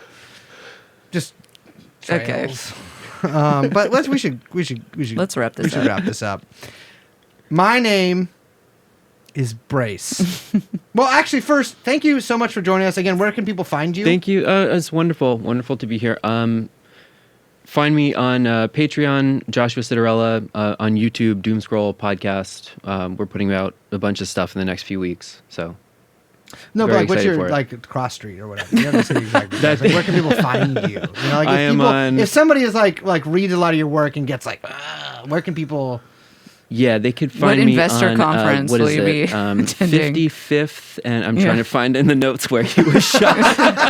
Find him At at the the Midtown Hilton. at the damn gym. At Joshua Citarella on socials, patreon.com, Joshua Citarella. We can link to all of Doom it. Scroll on YouTube. There's not that many things you can find. Yeah. I'm Liz. No, where can people find you? Right here. That's true in the damn TrueAnon podcast studio. Yes. Thank you, Liz. My name is Brace, and we are of course joined by. Producer Young Chomsky. And this has been TrueAnon. We'll see you next time. Bye-bye. Jeffrey Epstein. Jeffrey Epstein.